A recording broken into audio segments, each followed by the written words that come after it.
Today's episode is brought to you by EliteFTS.com. Founded in 1998 with the primary aim to live, learn, and pass on. Please help EliteFTS support this mission by smashing the like button, leaving a comment, sharing with a friend, and thinking of us for your training needs. If you can put it in a gym bag or load weights on it, EliteFTS has it. What's going on? I'm Dave Tate. We are broadcasting from the middle of the EliteFTS weight room, where the underground still thrives and you're part of the crew. It's time to sit down, keep it real, and cut the bullshit. Welcome to Table Talk.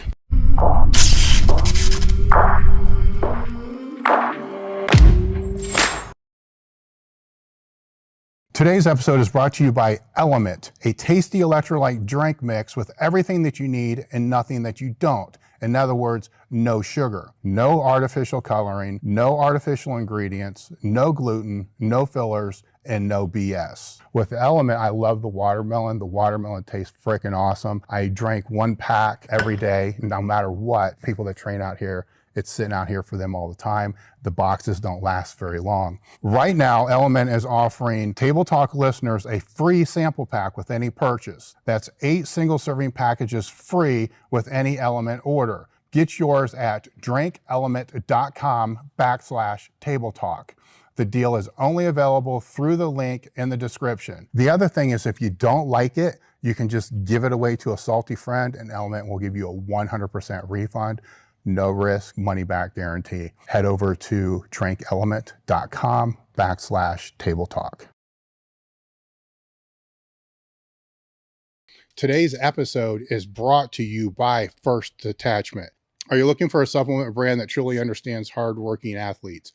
Look no further than First Detachment. 1D's real world experience is what I would consider, and they consider, battle tested.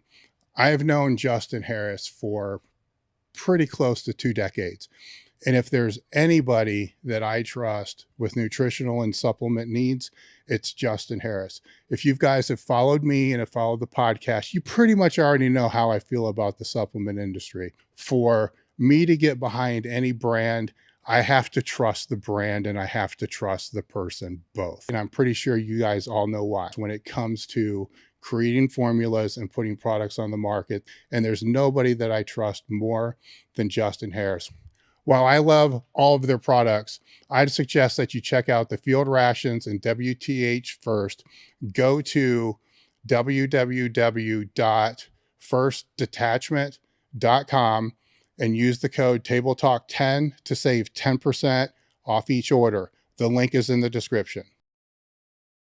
Marek Health is a premium telehealth platform specializing in hormone optimization and preventative medicine. Are you looking to optimize your health in and out of the gym, improve recovery, sex drive, and quality of life? Have you tried speaking to your health professional about this and have gotten the cold shoulder, stereotyped, or just told it's part of getting older? You just go to marekhealth.com/Table Talk, and you can create your own lab, or you can take labs that we've had set up for them, which are based upon the same labs that I've been doing over the last 15 years. Or you can use their guided optimization. With this, they'll put you in touch with a patient care coordinator, which is actually pretty cool because you get to sit down and speak to somebody that can understand what you're looking for from hormone optimization and the preventative medicine standpoint. After that conversation, they'll determine which labs that you should and which tests you should have done, and then from there, get the labs done. They'll review those labs with you and put you in touch with one of their hormone optimization specialists that can determine which supplementation that you should use over the counter or prescription. marekhealth.com/Table Talk. The discount code is Table Talk. What was cool for me when I was going through this to try to find your background and your history is a lot of this I've seen from the outside looking in, just following you over the years, right? That's amazing, by the way. That's a big compliment. No, it is, man. It's been a really, I can't tell you how long I've been watching you. Yeah, it's been a really cool journey to watch. My headphones, I think, just fell out again. But so I want to compliment you on that, right? Because it's been a really cool rise to be able to see, to see how you've been able to pivot, manipulate all the obstacles, you know, because I don't know, we'll know more, right? But I don't know all of it from the outside, but you're like, I'll see this little skip, like, oh man, I wonder what happened there. You know, Is he going to stay in the industry or is he going to be out? Yeah. Right? Because you've been around long enough that you've seen what I'm talking about. Oh, yeah, absolutely. You know, it's that jumping around. So the staying power is one of the reasons why I wanted to have you out here, right? Because that's credibility, right? Yeah. When you have that staying power for that long a period of time and then walk the walk, you know, competing in football, then MMA, bodybuilding and powerlifting and all that other stuff, and then go on to coach it all. And the Gen Pop, you know, there's a Gen Pop time in there too. That was a pivotal time where I started to realize like everybody's different. Yeah. And I go, man, I got to be able to coach every walk of life. Yeah. You know?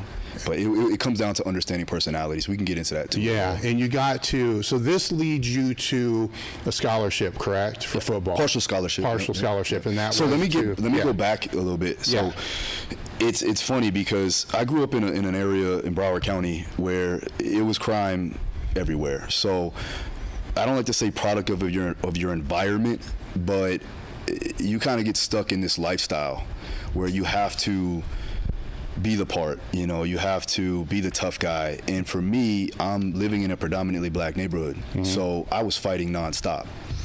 Now, that's no excuse to what I did and how I got to the situation that I had to be in order for me to actually make the first pivot of my life. And I will never regret. I'll look back and learn. So I gain wisdom through circumstances, through the situations, and it allows me to understand myself a lot more when I go through these difficult times. So at about 15, 16 years old, playing football, at this point, doing well. I got some scholarship offers. Well, basically, I had colleges looking at me. So we get letters in the mail at this point, and everybody who's played football knows. My freshman year, I got my first letter from Wisconsin. Then it was Rutgers, North Carolina State, Michigan State. So I had a good amount of colleges looking at me at that point. And obviously, your stature gets your chest puffs up. It puffs up, right? And you start to feel like, okay, I'm the man, right? Yeah. On top of that, I'm still going to school, but I'm living like these two lifestyles. Like I'm in the streets, but I'm also playing ball and trying to be this tough guy, have this tough guy mentality, and selling drugs and doing all this dumb shit. And then I'm also trying to be an athlete. And it was literally like I was like Dr. Jekyll, Mr. Hyde, and like I didn't know if like this was really gonna cause an issue, because in my mind as a young kid, I'm like, I'm just doing my thing. I'm making some money, I'm playing ball, I'm doing what I want to do. I don't have to ask my parents for money, and that was a major thing, is like I didn't want to ask them for no money because I knew that they didn't have the funds. So I would go out there and make it on my own, not knowing that it wasn't the best option. Right. So I got into some trouble, ended up getting charged with, well, basically an armed robbery charge with attempted murder. The reason why it was... At what age? 16. Okay. And so I ended up so backtrack, this is like a long story short. Yeah. So what happened was there were some drug dealers that were basically selling all the drugs in our area. And so this is the first time I ever talked about this. So a lot of things going on there. Me and one of my best friends decided that they weren't going to be on our block anymore. So as a tough guy, like, we're going to take over our spot. So we set them up. I was the one that altercated everything. Like I set it up. I was the one with the gun. And long story short, we ended up robbing them. Ended up hitting them over the head with the gun, and we ran out of there, got their drugs. We robbed them for their drugs, not their money, nothing else. But I took their cell phone so they couldn't call anybody. That's where it got sticky. That's where it got interesting. So about 2 weeks went by, right? I'm not proud of this, by the way, but 2 weeks went by, and I remember going to school, and my best friend, who always rides the bus with me, wasn't there. So I'm like, that's strange, because he would have told me he's not going to school, right? We had practice that day. I'm a junior in high school at this point. And so I go, all right, let me call him. Didn't answer. I'm like, that's strange, because we usually talk every day, right? So I go to school, and I'm getting like these side conversations, and people are coming up to me like, yo, man, you know your boy got caught. He got arrested last night after track practice. And I go, what? I'm like, for what? And he's like, they caught him doing something. It was like a robbery or something like that. So then they called me into the office and they go, you want to tell us anything? And I go, no. Yeah, I'm good. And he's like, well, we got your boy. He's like, he's locked up right now. You gonna say anything? And I'm like, I have no idea what you're talking about. So my mother, we had a close relationship, real close. She was in gangs all her life. Grew up in Queens, and she understood the game. The problem was that, you know, for me, I had two sides of myself. I was trying to make it in life, but then again, I had this pull from the neighborhood, from me trying to be this person that was like my shadow side. And so I called her up and I said, I think I'm in trouble. And I found out that I was on Broward County's most wanted list for like 4 weeks straight, and didn't know this. And I had a car at that time. I sold enough drugs that I was able to buy my own car. Mm-hmm. And at that point, that day, so when he didn't come to school, I knew that something was wrong. Then that day, I happened to look outside, and as I'm walking through the parking lot, I go to my last class. In my last class, I have my football coaches there. So I go to his class for my last class. They closed the gate where you can leave for all the seniors. They usually have that open. So when they closed the gate, I automatically knew that they were trying to trap me in the school. What do you mean, the football gate or just the school gate? The school gate in general. Okay, I got it. Yeah. So my football coach was my last teacher. Yeah, I get it. For my last class. Yeah. So I go to his class, and he looks at me with like this look of like horror. You know, he knew that it was over. And I sat down, and almost I felt like everybody knew at that point, right? Everybody was looking at me side-eyed. So what are you feeling at this time? I'm just a little nervous, but I'm also like, they have nothing. Yeah. So in my mind, I'm like, I'm good, but it's like, it's nerve-wracking, you know, because it was all like hearsay. It wasn't like they caught me doing something, had cameras or anything like that. The kid that was with the kid that I actually robbed, he ended up telling his parents that we took his cell phone. He didn't end up telling his parents that we took weed from them, right? So the parents were crazy. Like, you know, they called the cops, called the school, everything. So understandably, right? I would too now at this time. Mm-hmm. And, you know, just me trying to be a tough guy, that caused us the issue. Right, it was more about the cell phones than the weed. Because in my mind, I'm like, I just robbed them for their weed. Mm-hmm. At that point, I had already gave back the kid his phone. Like I sold it back to him. I sold his own phone back to him. Okay. Yeah. So, so I get to the class, and then I'm sitting there for a little bit, and then I hear the phone ring, and I see my coach go, "Yeah, he's here," and looks up at me and just looks his head down. You know, hangs up the phone. And within like 2 seconds later, you know, BSO's knocking at the door, and they're like, "Come on, let's go." And I'm like, "All right, you got me." You know, and we're talking like, these are like, we call them raiders, but they're high-level SWAT guys that were coming in. Actually, the guys that I work with now, which is amazing. And that's full circle. I'll talk about that later. Shit. Yeah. And so at that point, I'm like super respectful. Like, it's their job. I get it. So I'm in there. I'm in the car, and I'm like, "Yo, man." So talking to him about certain things. He's like, "Man, you really messed up, huh?" And I'm like, "I guess. You know, I don't know what you guys got, but you know, I'm not too sure what's going on. You know, just playing the part or whatever." And so at that point, I'm 16, about to be 17, going into my senior year. This is like one of the most pivotal years in a high school football player's career. And I'm locked up. I'm in the detention center as a youth. And usually when you get in trouble as a youth, you go to the detention center, you do your 21 days, and you get out of there. Yeah. Right? So I'm like, okay, I'll do these 21 days. We'll have like, you know, a mini camp, you know, and I'll be out. Fought a couple times in there. And then by the 21 days, you know, they're like, "All right, I'm ready to go home." And I'm like, "No, you're not going nowhere. Like, you got direct filed as an adult. You're going to the county jail. You're going to await trial." And I go, and my heart dropped. I'm like, "Oh shit, it's real." So I'm in where the detention center is. It's like right down the street from the county jail. So like we're taking the trip there, and as I'm driving, I'm just thinking about like, what the hell, you know?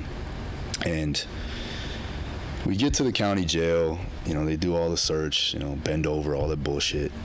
And I get the call, I get one phone call, and I call my mother.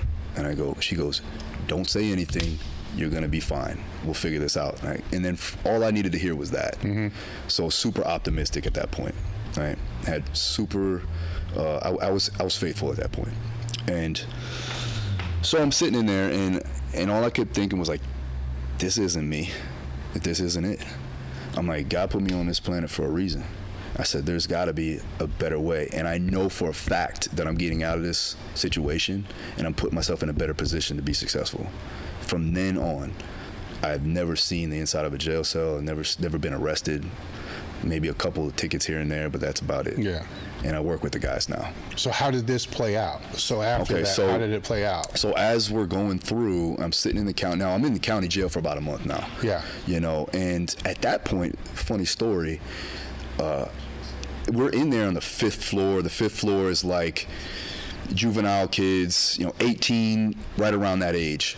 And these kids were bad as shit, man. Like, you know, flooding the pod and everything else, and they would shut our stuff down, shut our water off, so like shit and piss would be sitting in there for days, and it was a lot. They cut the lights on all night long so you couldn't sleep, you know, eating bullshit, like food that probably messed our stomachs up worse than ever, you know. And then these guys would want to train, so they knew that I worked out a lot. They knew that I played football, so they'd be like, yo, how do I do this? And so I started to put together little workouts with like towels and the bedspread and partner workouts with your celly.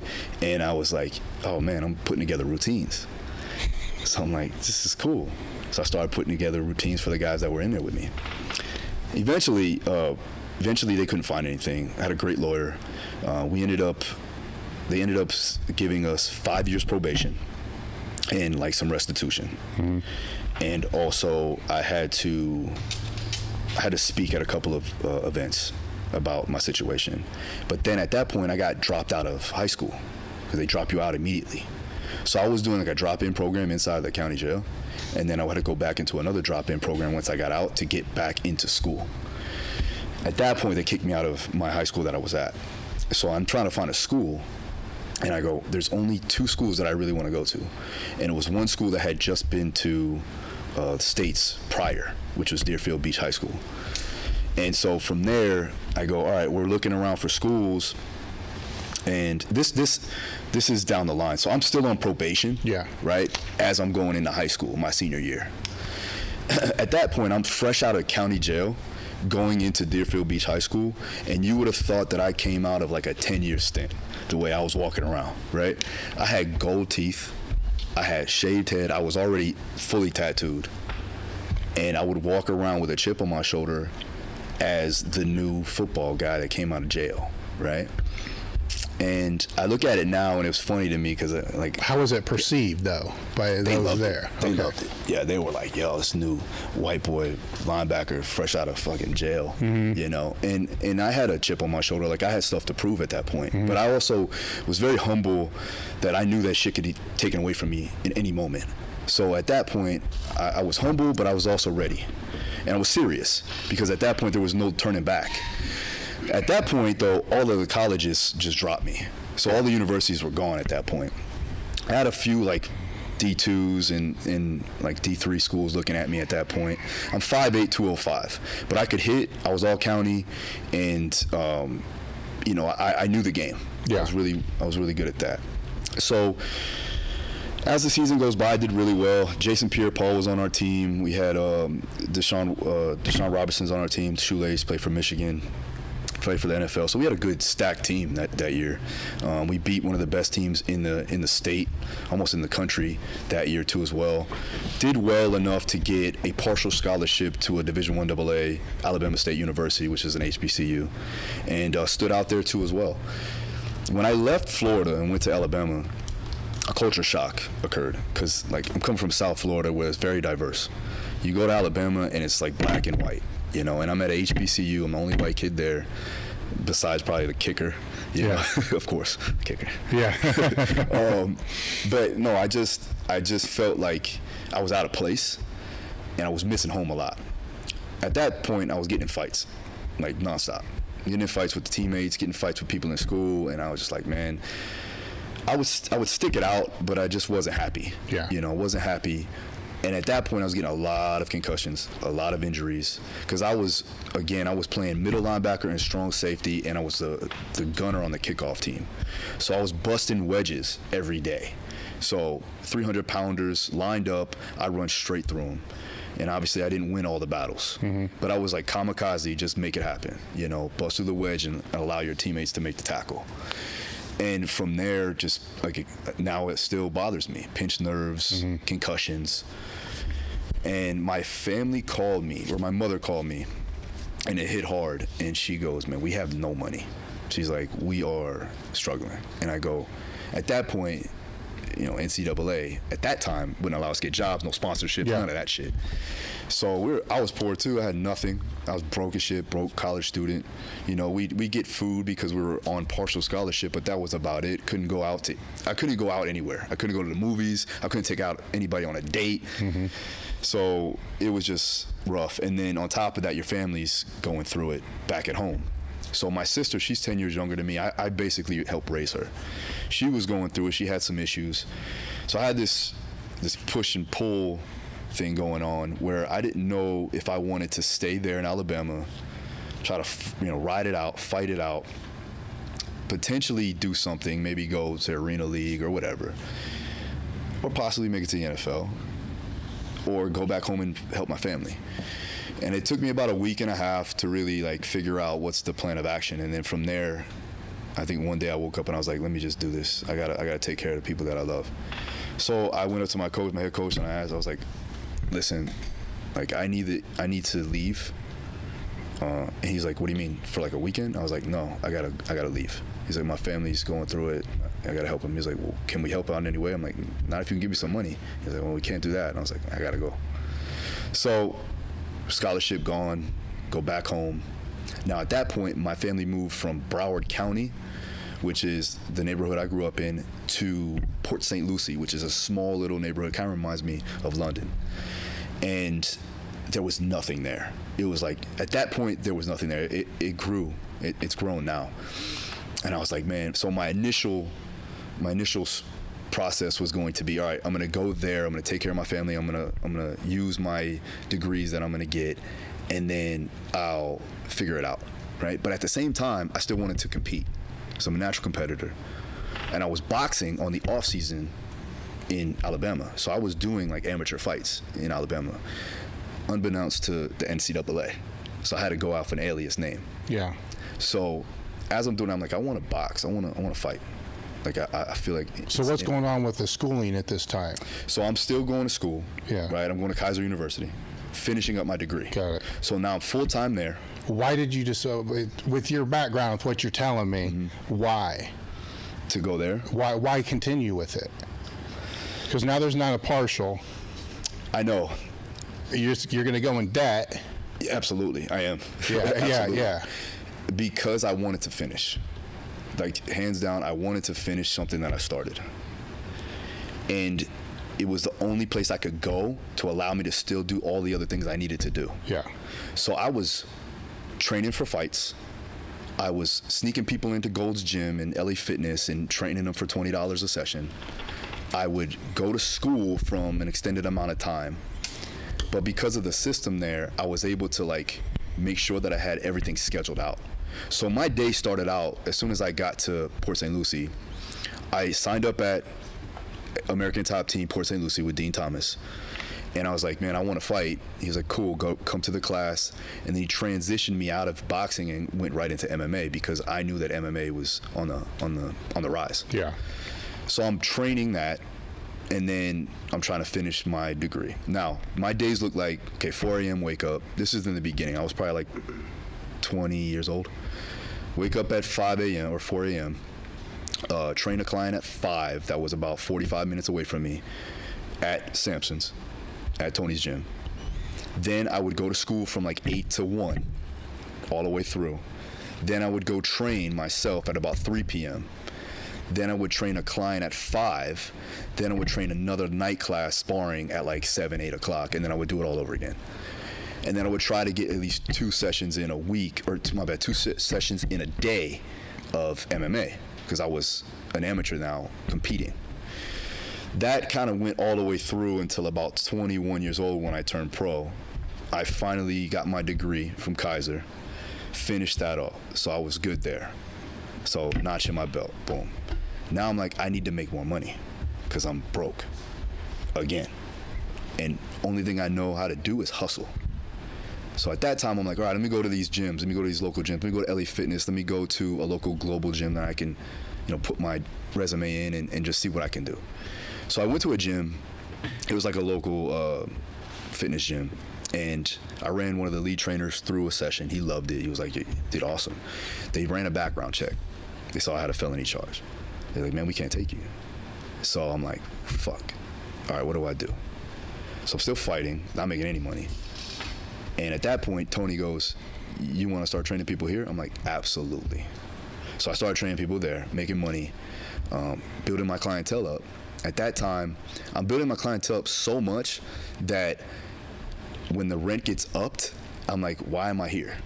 So then I'm like, I can just open up my own spot, not knowing all the other shit that goes with it, right? You know what I mean? Yeah. So I like, you know what, I opened up a small spot. At this point, it was like I found an 800 square foot storage closet, $500 a month rent, easy. And I had 12 clients that came with me, and then I started running boot camps. At that same time, I had turned pro as a fighter. So you're fighting. Okay, this is where I have this big gap, boom. Where the funnel expands, right? So you're fighting, you're working with clients in one gym still, right? And then you have your own for the boot camps. Yep. All right, and there's something else in there. You're online. You started some online at that point? Not yet. Okay. So in order for me to build my gym, I had to go heavy on social media. Yeah. So I was doing Facebook at the time. There was no Instagram at that point. Yes. So I was doing Facebook heavy. So I was like, I have a group page, I have a fan page, or I have a gym page, and I have my own personal page. So I started doing that, and then I opened a YouTube channel because I was like, I need to showcase the training that we're doing, on video. Yeah. So I started doing that just to showcase the boot camps, right? And then it kind of transitioned, I can show my fights and my training too as well. That's cool, let's do that. And at this point, it's just like 2011, 2012. And so I grew that gym. I started with 12 people. The boot camp started to spread because of just the way I attacked it. Like I attacked it with so much energy, so much passion that it just grew, and it was authentic. I pushed them harder than I would ever do anybody at this point now. Yeah. Not knowing, but I knew that even though these people were regulars, general pop clients, they love to push themselves. They wanted that because they haven't gotten that. And they respected me as as a fighter, as a man, because of what I do on a professional level. So they were like, man, I'm gonna go to this. And I called it battle camp. I didn't call it boot camp. And I called my boot campers Spartans. I called them, they started as a soldier, and then they would graduate to be a Spartan. So I would have this tier system just like you would in martial arts. So they'd come in with a white shirt and they'd leave with a black shirt, depending on how long they've been in the system and if they were there consistently. And I would do these Spartan challenges every other month, and I would pick 3 people to compete. And if they passed all the shit that I had them go through, they would become a DFP Spartan. So at this point, I opened up Daru Fitness Performance, DFP for short, and I had the battle camps going on. And since it was just a small area, I met my wife there. She was my first 12 clients. Co-workers told other co-workers, friends told other friends, family members told other family members, and then I had a big group. At that point, we're 6 months in, and I had to leave that spot, go to a 1,900 square foot facility where I was training MMA. Dean left that school. I took it over. He went to another facility, and then from there, we grew out of that spot within another 6 months. The only thing open, though, at that time was an 11,000 square foot warehouse next door to the 1,900 square feet. And that was the only spot I could get. Luckily, I got a good deal on that spot. So I went from 1,900 square feet to 11,000 square feet. I couldn't even fill it out. Yeah. It was a big open area. And time went by. I'm about 23, 24 now. So there's 2 locations at this point. Is that right? There's one location. One location. It just switched. I got it. I just moved the 1900 to 11,000. Yeah, it was right next door. Okay. And at that point, like, big business now. Like, I'm blowing up, right? I got over 300 members. Like, I'm doing it, but I had no real business sense. Like, I didn't even have QuickBooks at that point. Yeah. I think I just got a fucking business bank account. Like, literally, I was putting money in shoe boxes when I started, right? And I started to understand a little bit more about business, about generating a profit, making sure that I understand gross and net and everything else. But at that point, I was running myself into the ground. I was training all the classes. I was doing all the training sessions with my high school guys. I was training my fighters, and I was training myself too, because now I'm a pro. The problem that I had there, though, was, as you can see, my focus was all over the place. Yeah. So something had to give. If my business blew up, my career went down. So I wasn't able to train as much as I could. I wasn't focused on the task, and I would lose fights that I should have won. I lost 3 straight fights that I damn sure should have won, which was ridiculous to me. Like, losing in dumb decisions, or losing off of a submission that I should have got out of. So that kind of played a role in figuring out what's my next steps. And then from there, I had to really take a look at myself, see what's going to be the end goal for me, and look at the vision, big vision overall. At that point, I started to delegate a lot of my time, to other trainers that I had. So now I had trainers working for me. I had 7 trainers at that point, now running some classes, doing their own thing, paying me some rent. And I had 11,000 square feet, 300 members. Everything was going good, and I was able to focus on my training at that point. Yeah, which was good. It gave me a good 3 months to really like focus and hone in on the game plan for what my fight was going to be. Well, I have a sense everything originally was there to finance your fighting. Yeah, that's how it started, right? Okay. Yep. All right. So now you're able to do that, kind of. Yeah. Now I'm able to pay people to go train these classes. I'm able to pay for myself to train, and I'm living good. Yes. Right. And now at this point, I'm also living with my girlfriend, who was my girlfriend, my wife now. So now everybody's taken care of. Financially, everybody's taken care of. Yeah. At 24, I'm good. But now I have to get back into fighting. Yeah. So like, had a couple of my teammates that I would train that would stay after, and I put a cage in my gym to specifically be able to train right after I train other people. So instead of going there, wasting the time, I would just tell them to come to me. So I had a cage, I had a ring, I had mats, had everything in there. So I would have guys come in at 11 o'clock at night, and we'd train for like 3 hours. But I was getting training in. I was consistently going. And I ended up winning that last fight and beating the shit out of dude. And it was good because it showed that if I focus on something, obviously, right, it works. Same thing with the business. If I focus on it, it's gonna come out successful. So at that point, I'm like, all right, I'm doing well. I have everything in order to focus on the things that I need to focus on.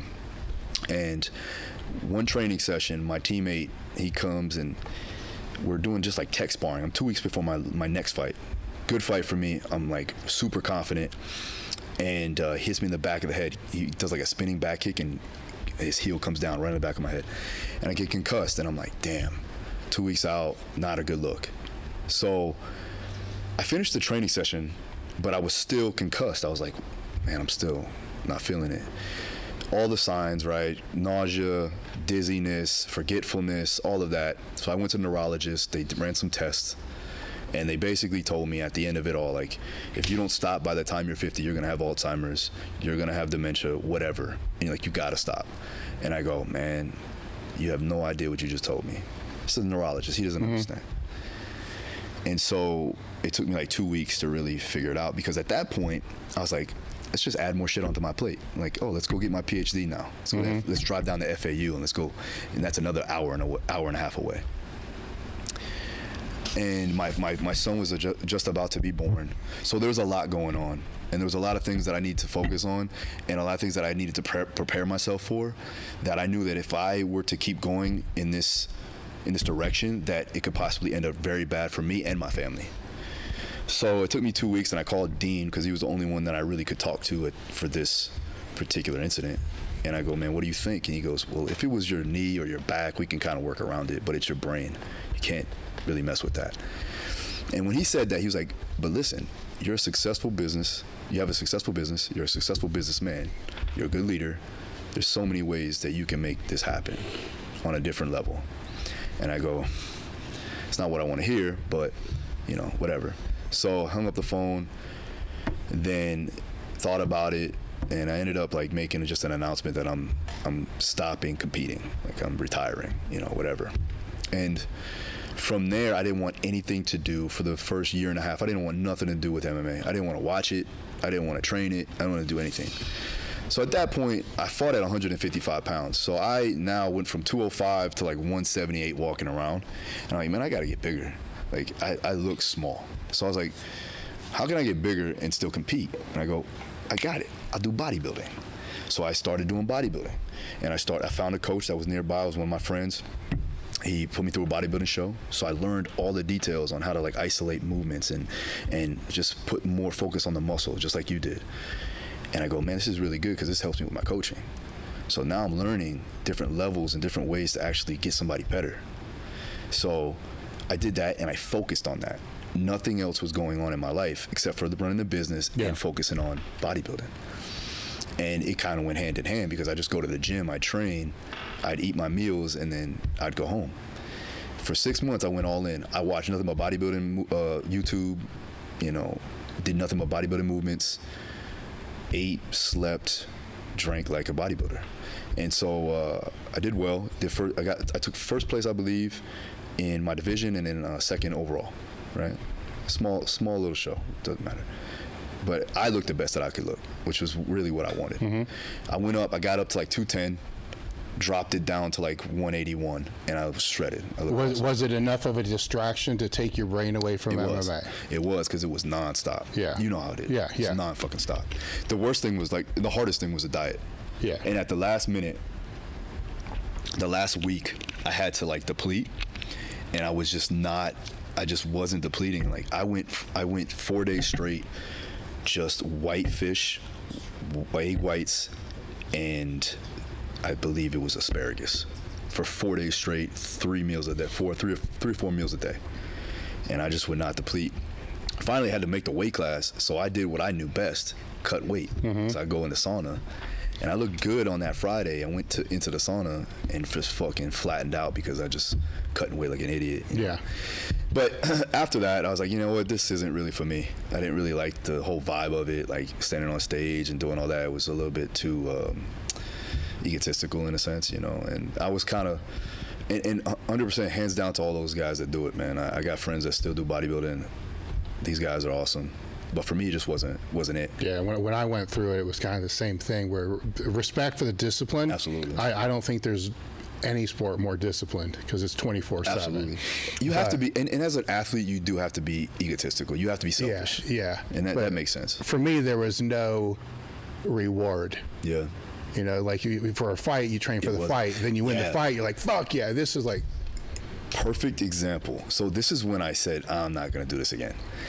After a fight, especially after I won my last fight, the high that you have off of that fight, no matter how fucked up you get, you know, and usually it's like your foot aches, you probably kicked an elbow, or like, you know, your head's ringing, your jaw hurts maybe, your fucking hands are bruised up. But you can go out and party because you're on so much of a high that it's like, and you feel like you're the man because it's primal. So you go, oh, I could do this. Then after the bodybuilding show, all day long depleted, posing and doing all this shit. After the bodybuilding show, I wanted to go lay down. I was like, I don't want to go anywhere. That's when I knew, I was like, yeah, this isn't for me, because the reward wasn't as big. Yeah. And honestly, yes, you have to adopt the process, and I love the process more than the reward. I think that was the biggest thing, was like that reward sucked. And I was like, whatever. But that process was cool. Yeah. It showed me a lot. It taught me a lot. With fighting, you get both. It's like through that process, you're going to become a tough motherfucker. But after the fact, you become the man. Yeah. You see what I mean? Yeah. And then I was like, you know what? Strength sports is where it's at. Because I was doing strongman with Tony, and even on off camp, I would do strongman because it's just such a high correlation, right? There's a lot of transfer from MMA and strongman. And MDLP, when I met Mike, he came up to my gym. I had a big strongman community. I had all the guys come in, you know, and so that's when I met Elliot Holst and all those guys. And so we developed like a Florida strongman community. And I had all the equipment, which was dope. I was the only gym in Florida to have all the strongman equipment, all the implements. Yeah. So we'd run shows in there, and then like it was fun. We had every Saturday was a strongman day. So I wanted to do that, but I also wanted to compete in powerlifting. Yeah. Because I was like, that's something that I've always wanted to do. Just from following you and Louie and seeing everything there, I was like, man, powerlifting is similar from a mindset perspective as a fight. And you know this very well. Well, kinda. It's like one and done though, right? Yeah. One and done. And then you get back and you go, okay, I gotta calm down. Then I gotta do it again. Yeah. Right. So, but I did see correlation. Yeah. Because overcoming that bar is overcoming the fight. Okay. Right. So now, when I see a certain amount of weight on that bar where I know it could probably crush me, it's the same concept and same feel as I get when they close the cage door. So I was like, I was looking for that feeling again. Now at this point, I had figured that I still want to get back into MMA. I want to be a part of it. I miss it. I miss the camaraderie. What brought that back? I don't remember. I think it was just, I think I watched the fight and I was like, man, I really miss this shit. And I was like, I want to do jiu-jitsu again because I know I could do that without killing myself. So I started doing jiu-jitsu, and that's really what happened. I watched the fight and I was like, I want to get back into it. Not compete, but I want to be a part of it. And I know I can coach these guys. How far away was that now? How many years away from? So I was 25. Yeah. So it was only a year. So a year. Yeah, long enough to create a gap. Yeah. And at that time I was powerlifting. I was getting into powerlifting.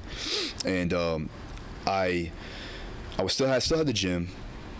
And then I met up with Dean again. And I go, man, listen, can you meet with me? You know, I want to talk to you. He's like, yeah, absolutely, let's do it. So we met at a coffee shop, and I go, listen, I know I've been away, but I want to get back into it, like really. He's like, well, you've been doing jiu-jitsu. I'm like, nah, that's not it. I want to get back into MMA.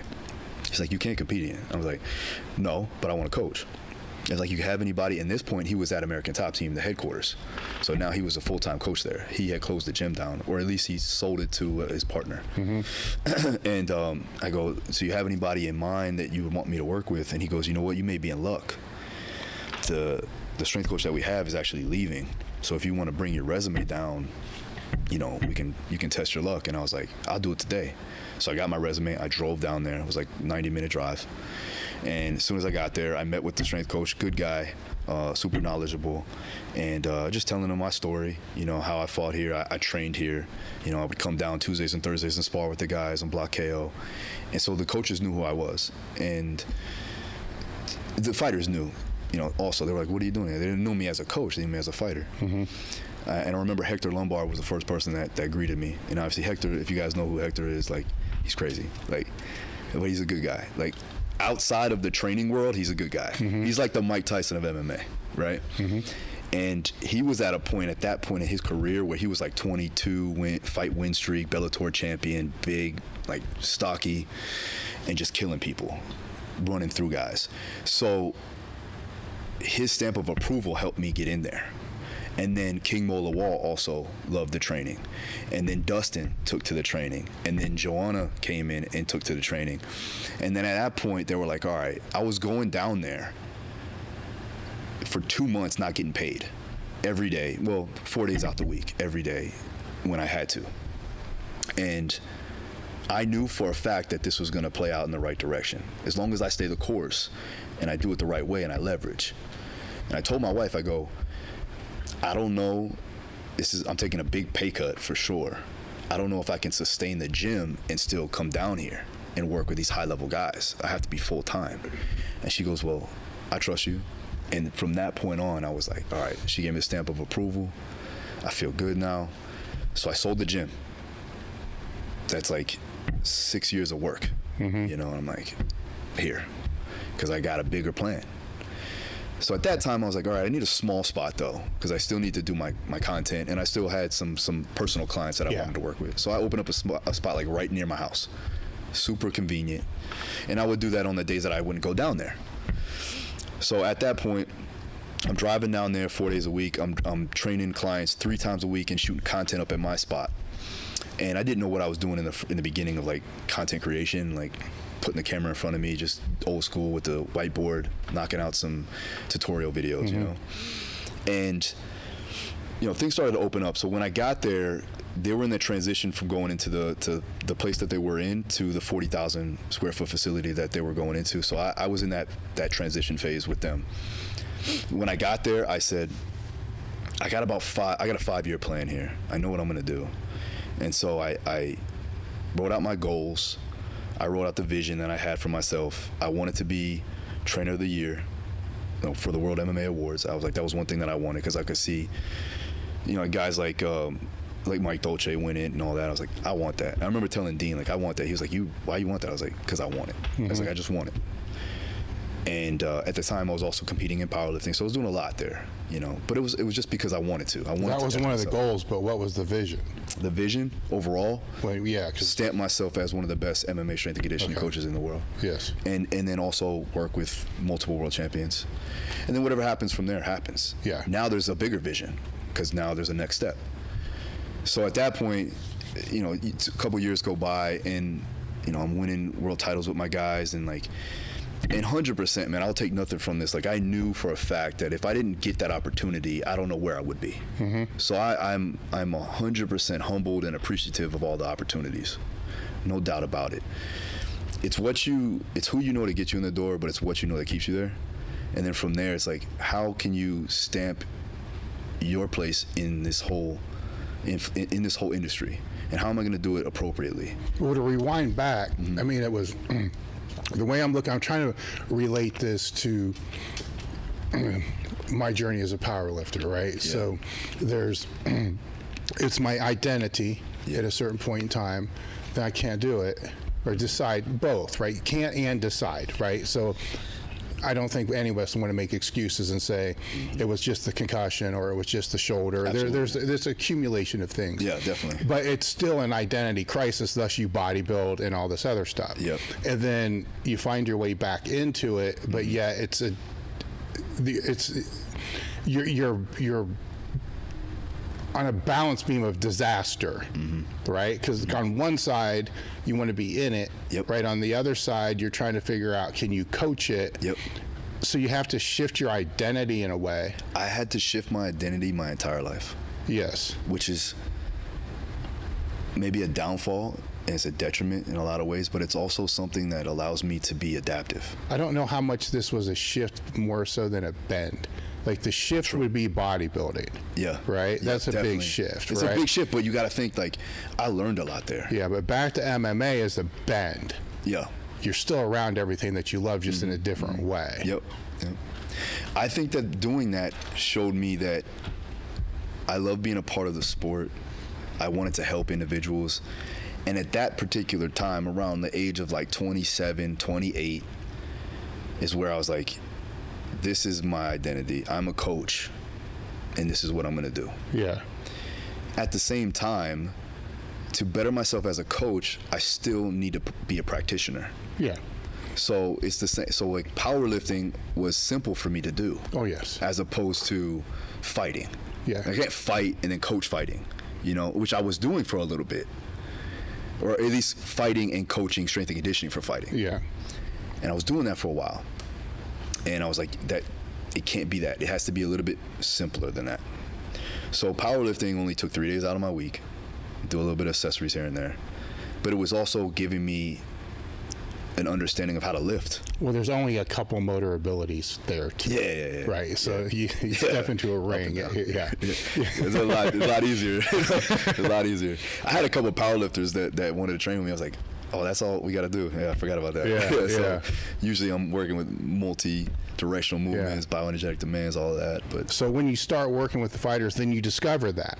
Yeah. Right. Because it's not powerlifting, it's not bodybuilding, and I get criticized because I say that's kind of simple training, but it doesn't mean the discipline's not there. Yeah. But it's not multifaceted. Yeah. There's not a lot of variables. Yes. So now you're all into this, and the variables need to increase. Yeah.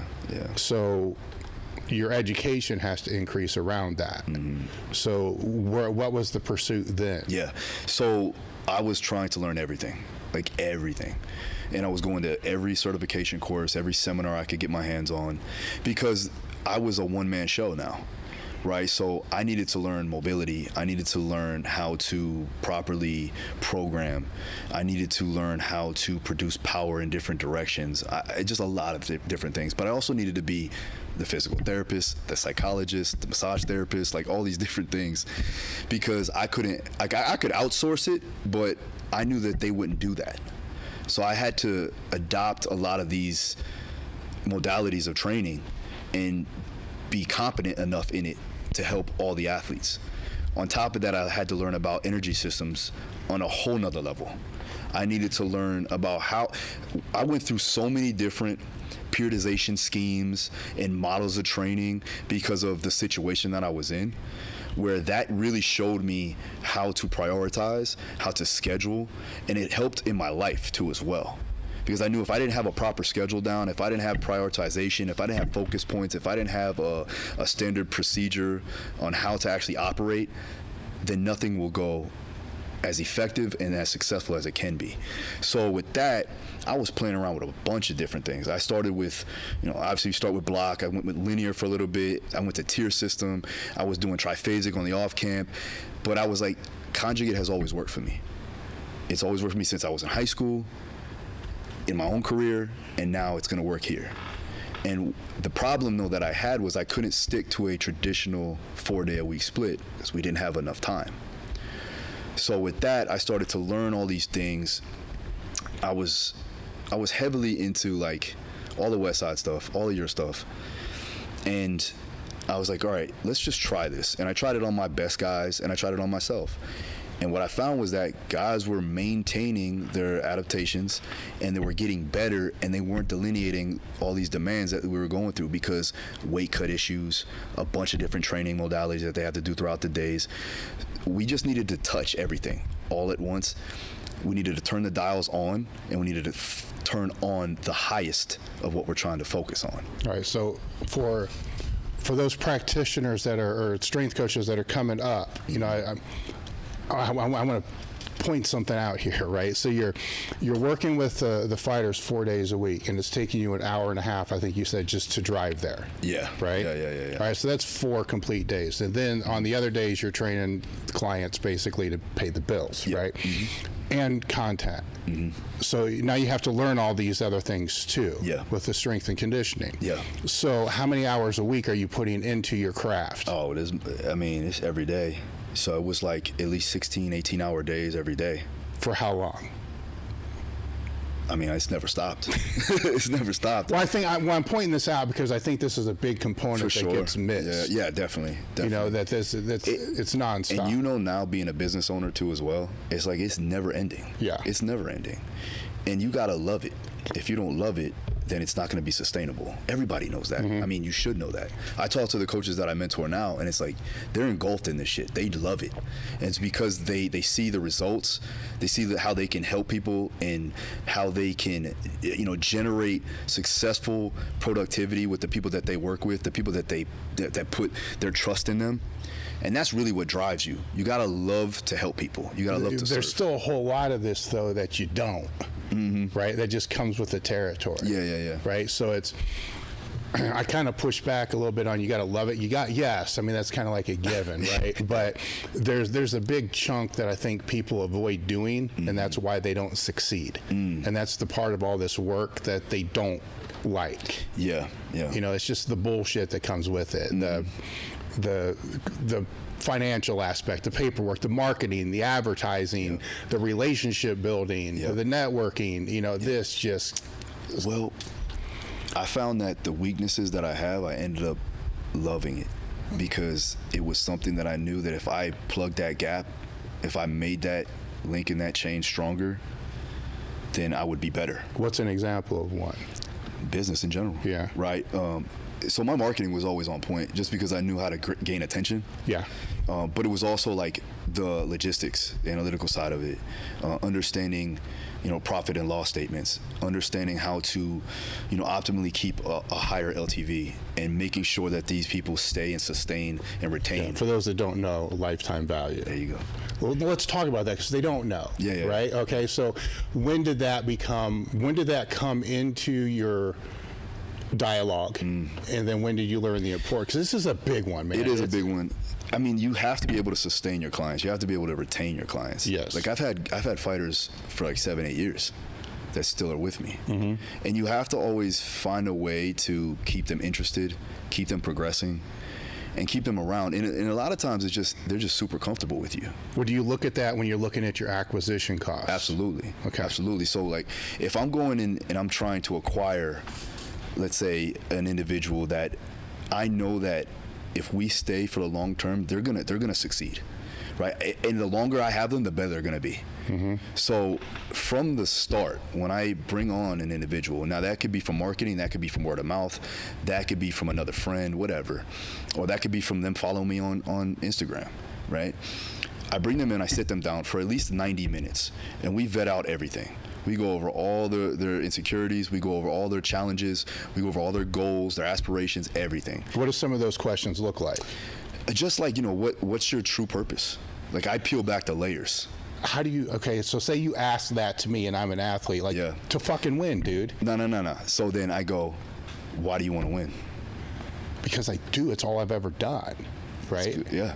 So like, do you find yourself as that's your identity, is to be a winner? Oh yeah. So that right there gives me the understanding of how I need to push you. So that's interesting. Because I know that your level of success is going to be dictated off of how well you train and your effort that you put in. And when you suck and when you don't want to come in the gym, I say, don't you want to be a winner? What happened? What other answers are they going to give, though? There's a lot. Okay. Because you go back to like family.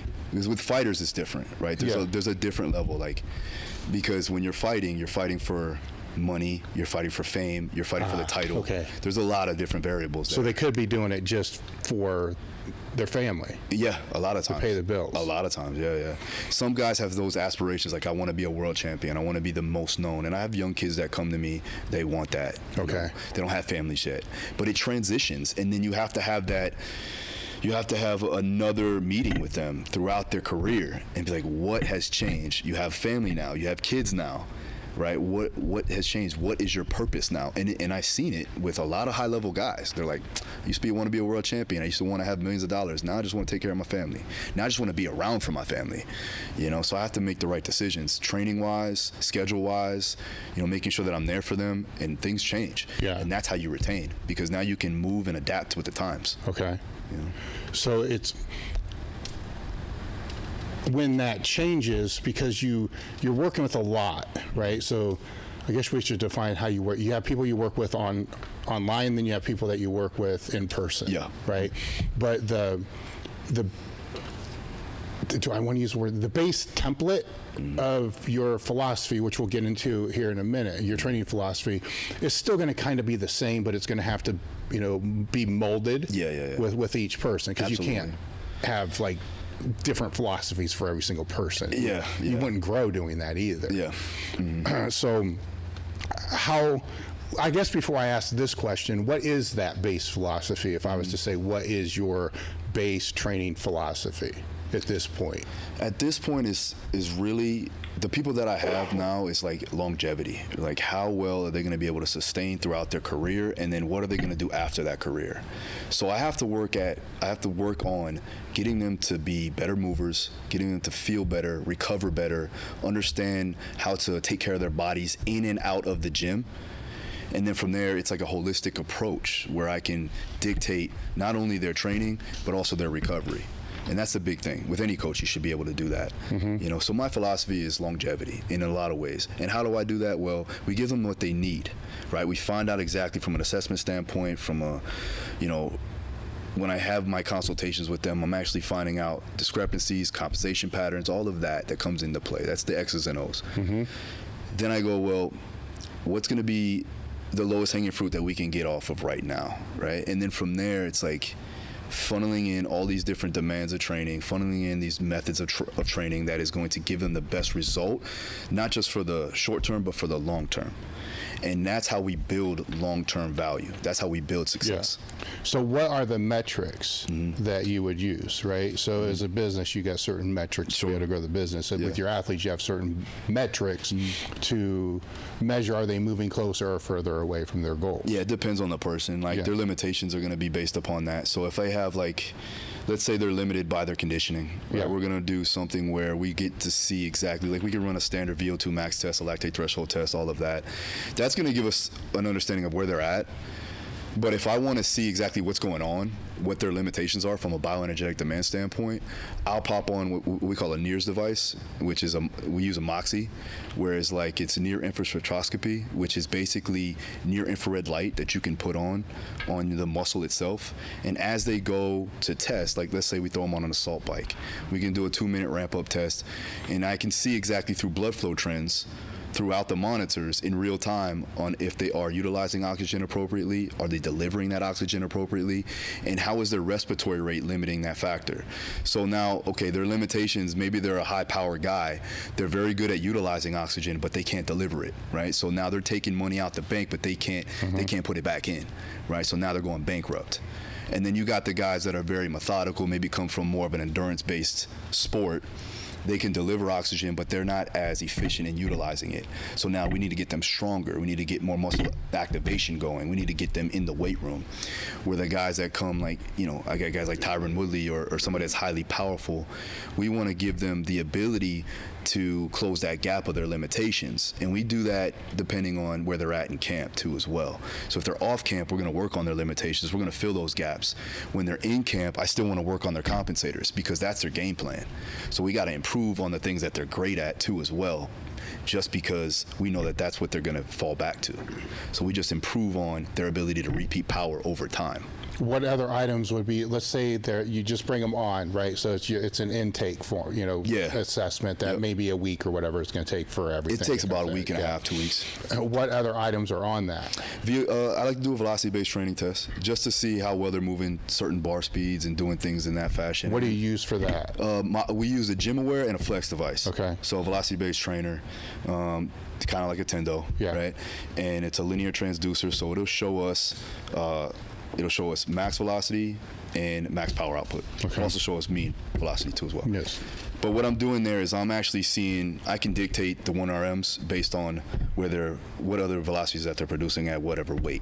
So instead of putting them through a 1 rep max test, I can go to 3.0 meters per second, shut it down, and then I can dictate where their 1RM is. Then I can structure out the percentages from there. Okay. Yeah. What other assessments? We do a reactive strength index. We'll do a... What is that? So basically I'm trying to see if they're more powerful than they are strong. Yes. Right?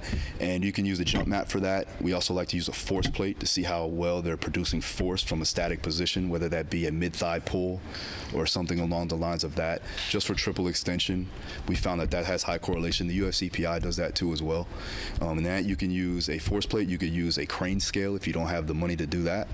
And I also I like to look at body metrics. So we'll use a DEXA scan or we'll use a bod pod or something along the lines of that, just to see where they're at body fat percentage wise.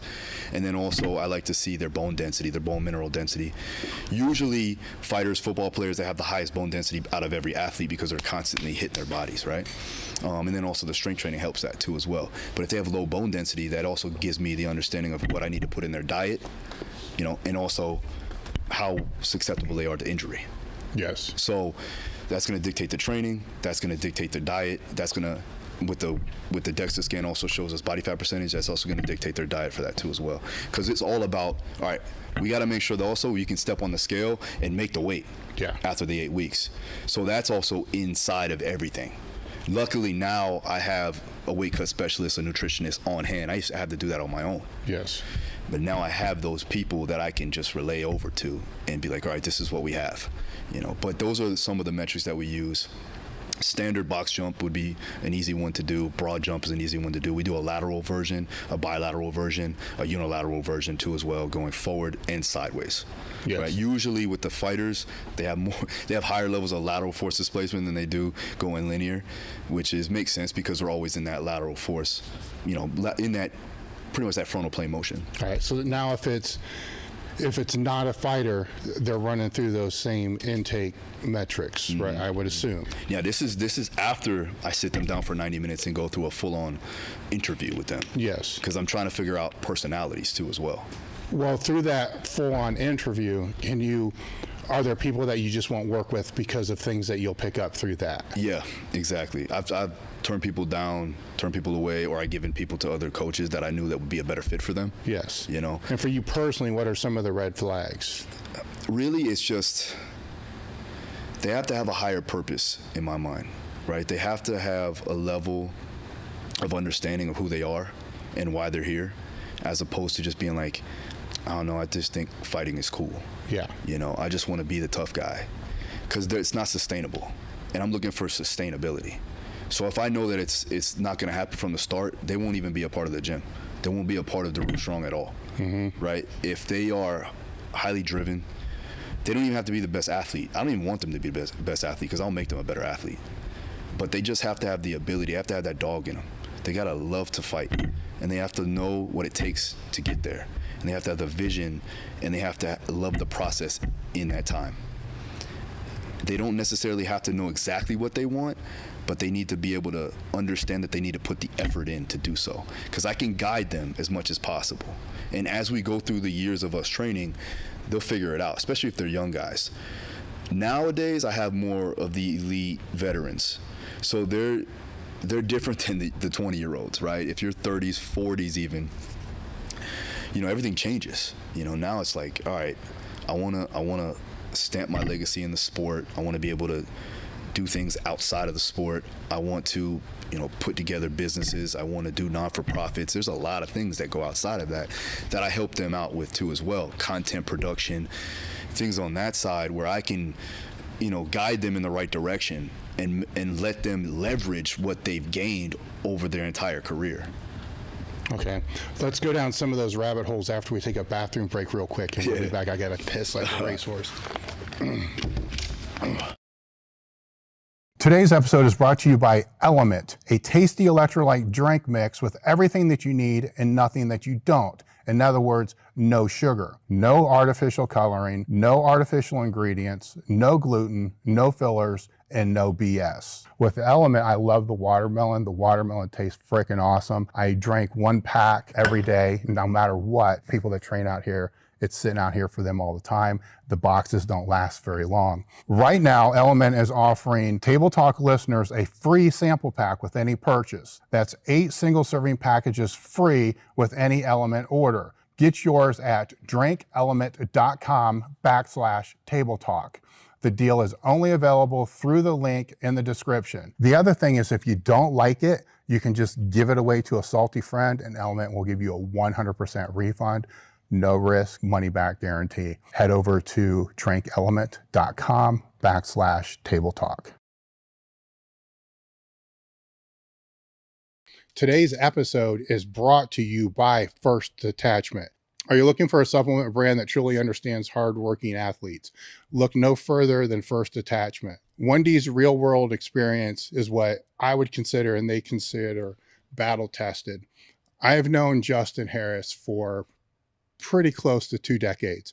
And if there's anybody that I trust with nutritional and supplement needs, it's Justin Harris. If you guys have followed me and have followed the podcast, you pretty much already know how I feel about the supplement industry. For me to get behind any brand, I have to trust the brand and I have to trust the person both. And I'm pretty sure you guys all know why. When it comes to creating formulas and putting products on the market, and there's nobody that I trust more than Justin Harris. While I love all of their products, I'd suggest that you check out the Field Rations and WTH first. Go to www.firstdetachment.com and use the code TableTalk10 to save 10% off each order. The link is in the description. Marek Health is a premium telehealth platform specializing in hormone optimization and preventative medicine. Are you looking to optimize your health in and out of the gym, improve recovery, sex drive, and quality of life? Have you tried speaking to your health professional about this and have gotten the cold shoulder, stereotyped, or just told it's part of getting older? You just go to MarekHealth.com/table talk, and you can create your own lab, or you can take labs that we've had set up for them, which are based upon the same labs that I've been doing over the last 15 years. Or you can use their guided optimization. With this, they'll put you in touch with a patient care coordinator, which is actually pretty cool because you get to sit down and speak to somebody that can understand what you're looking for from hormone optimization and the preventative medicine standpoint. After that conversation, they'll determine which labs that you should and which tests you should have done, and then from there, get the labs done. They'll review those labs with you and put you in touch with one of their hormone optimization specialists that can determine which supplementation that you should use over the counter or prescription. MarekHealth.com/table talk. The discount code is table talk. Today's episode is brought to you by First Attachment. Are you looking for a supplement brand that truly understands hardworking athletes? Look no further than First Attachment. 1D's real world experience is what I would consider, and they consider, battle tested. I have known Justin Harris for pretty close to 2 decades. And if there's anybody that I trust with nutritional and supplement needs, it's Justin Harris. If you guys have followed me and have followed the podcast, you pretty much already know how I feel about the supplement industry. For me to get behind any brand, I have to trust the brand and I have to trust the person both. And I'm pretty sure you guys all know why. When it comes to creating formulas and putting products on the market, and there's nobody that I trust more than Justin Harris. While I love all of their products, I'd suggest that you check out the Field Rations and WTH first. Go to www.firstdetachment.com and use the code TABLETALK10 to save 10% off each order. The link is in the description. Today's episode is brought to you by Element, a tasty electrolyte drink mix with everything that you need and nothing that you don't. In other words, no sugar, no artificial coloring, no artificial ingredients, no gluten, no fillers, and no BS. With Element, I love the watermelon. The watermelon tastes freaking awesome. I drank 1 pack every day, no matter what. People that train out here, it's sitting out here for them all the time. The boxes don't last very long. Right now, Element is offering Table Talk listeners a free sample pack with any purchase. That's 8 single serving packages free with any Element order. Get yours at drinkelement.com/table talk. The deal is only available through the link in the description. The other thing is, if you don't like it, you can just give it away to a salty friend and Element will give you a 100% refund. No risk, money back guarantee. Head over to drinkelement.com/table talk.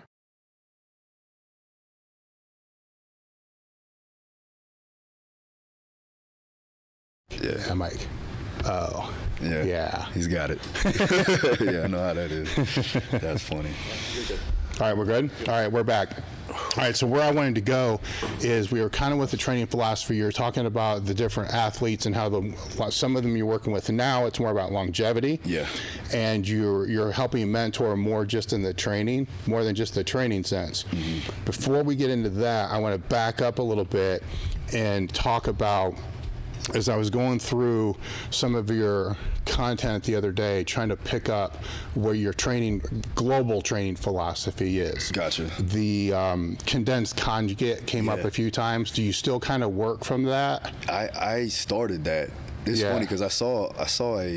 Well, you definitely framed it. Yeah, you know? I started. What the thing was, like, I was gonna call it like compressed conjugate, but I was like, that sounds like depressed, and I was like, I don't really want to do that. You still work from that model, though. I do. What is that? So basically, it's taking either, from the 4-day-a-week split down to a 2 or 3-day-a-week split. That's all it really is, and we're condensing it. We're doing dynamic effort and max effort, but we're breaking it up into sides of the body. So upper body dynamic effort, lower body max effort or heavy efforts, and then we would go 72 hours later. If it's a 2-day split, we just switch it. And there's just two training days per week. For MMA guys, yes, for the MMA primarily guys. That's all they can handle. Yes. Now, the 3-day-a-week split would be good for my boxers, my judokas, any other sport athletes that are in season too as well. We could do a 3-day-a-week split if they have the ability from a scheduling standpoint to do so. And it's always about how well they can recover from those What would the sessions. 3-day look like? So the 3 days are a little different. So 3 days is going to be max effort 1 and 2, and then the third day is a full body dynamic day. And that's going to be primarily on a Saturday. Okay. So it'll be a Monday, Wednesday, Saturday. All right, so I'm assuming, but just for the listeners, the dynamic isn't just the bench or the squat. You're putting in dynamic. That's what changes it a lot, yes. right? So we work a lot with landmines. Yes. Right, we'll do a lot of rotational component stuff. We'll do a lot of med ball throwing, ballistic style training, a lot of plyometrics. And then I'll go and I'll do our speed work with bands and chains and things of that nature. Usually I'll stick with either 4 to 5 dynamic effort exercises and then just recycle those. How long will each one stay in? 3 weeks. So 3 weeks. So still the same it's a 3-week wave. Yeah, it's a 3-week wave. Yes. Still the same thing. Everything's it's all similar to that degree. As far as like if we were going through a camp perspective, like I start them off on triphasic. So if we have a 12 weeks, or if we have an off camp, we'll go triphasic 2, 2, 2, and that'll lead in or bleed into condensed conjugate on the 8 weeks out. So now at 8 weeks out, now we're working on either maximal effort or heavy efforts on their maximal effort day or their heavy day or their strength day. And if they're 3 days, 3 days a week, then I could start them off almost like a 1 or 5-3-1 type of deal, where on the first week of that 8 weeks, they'll do sets of 5, and we'll work up to a heavy set of 5. Then from there, we'll go to a heavy set of 3 the next week, then a single, right? Then I'll back them off, I'll deload them. That gets into the second phase of the training, which is more of a peak. Then I'm going into contrast work with that. So I'll either do French contrast or I'll do some potentiation clusters going into the fight itself, because now the speed of the sport is really important. Yes. So for the max effort day, would your ISOs fall on that day? It can, yeah.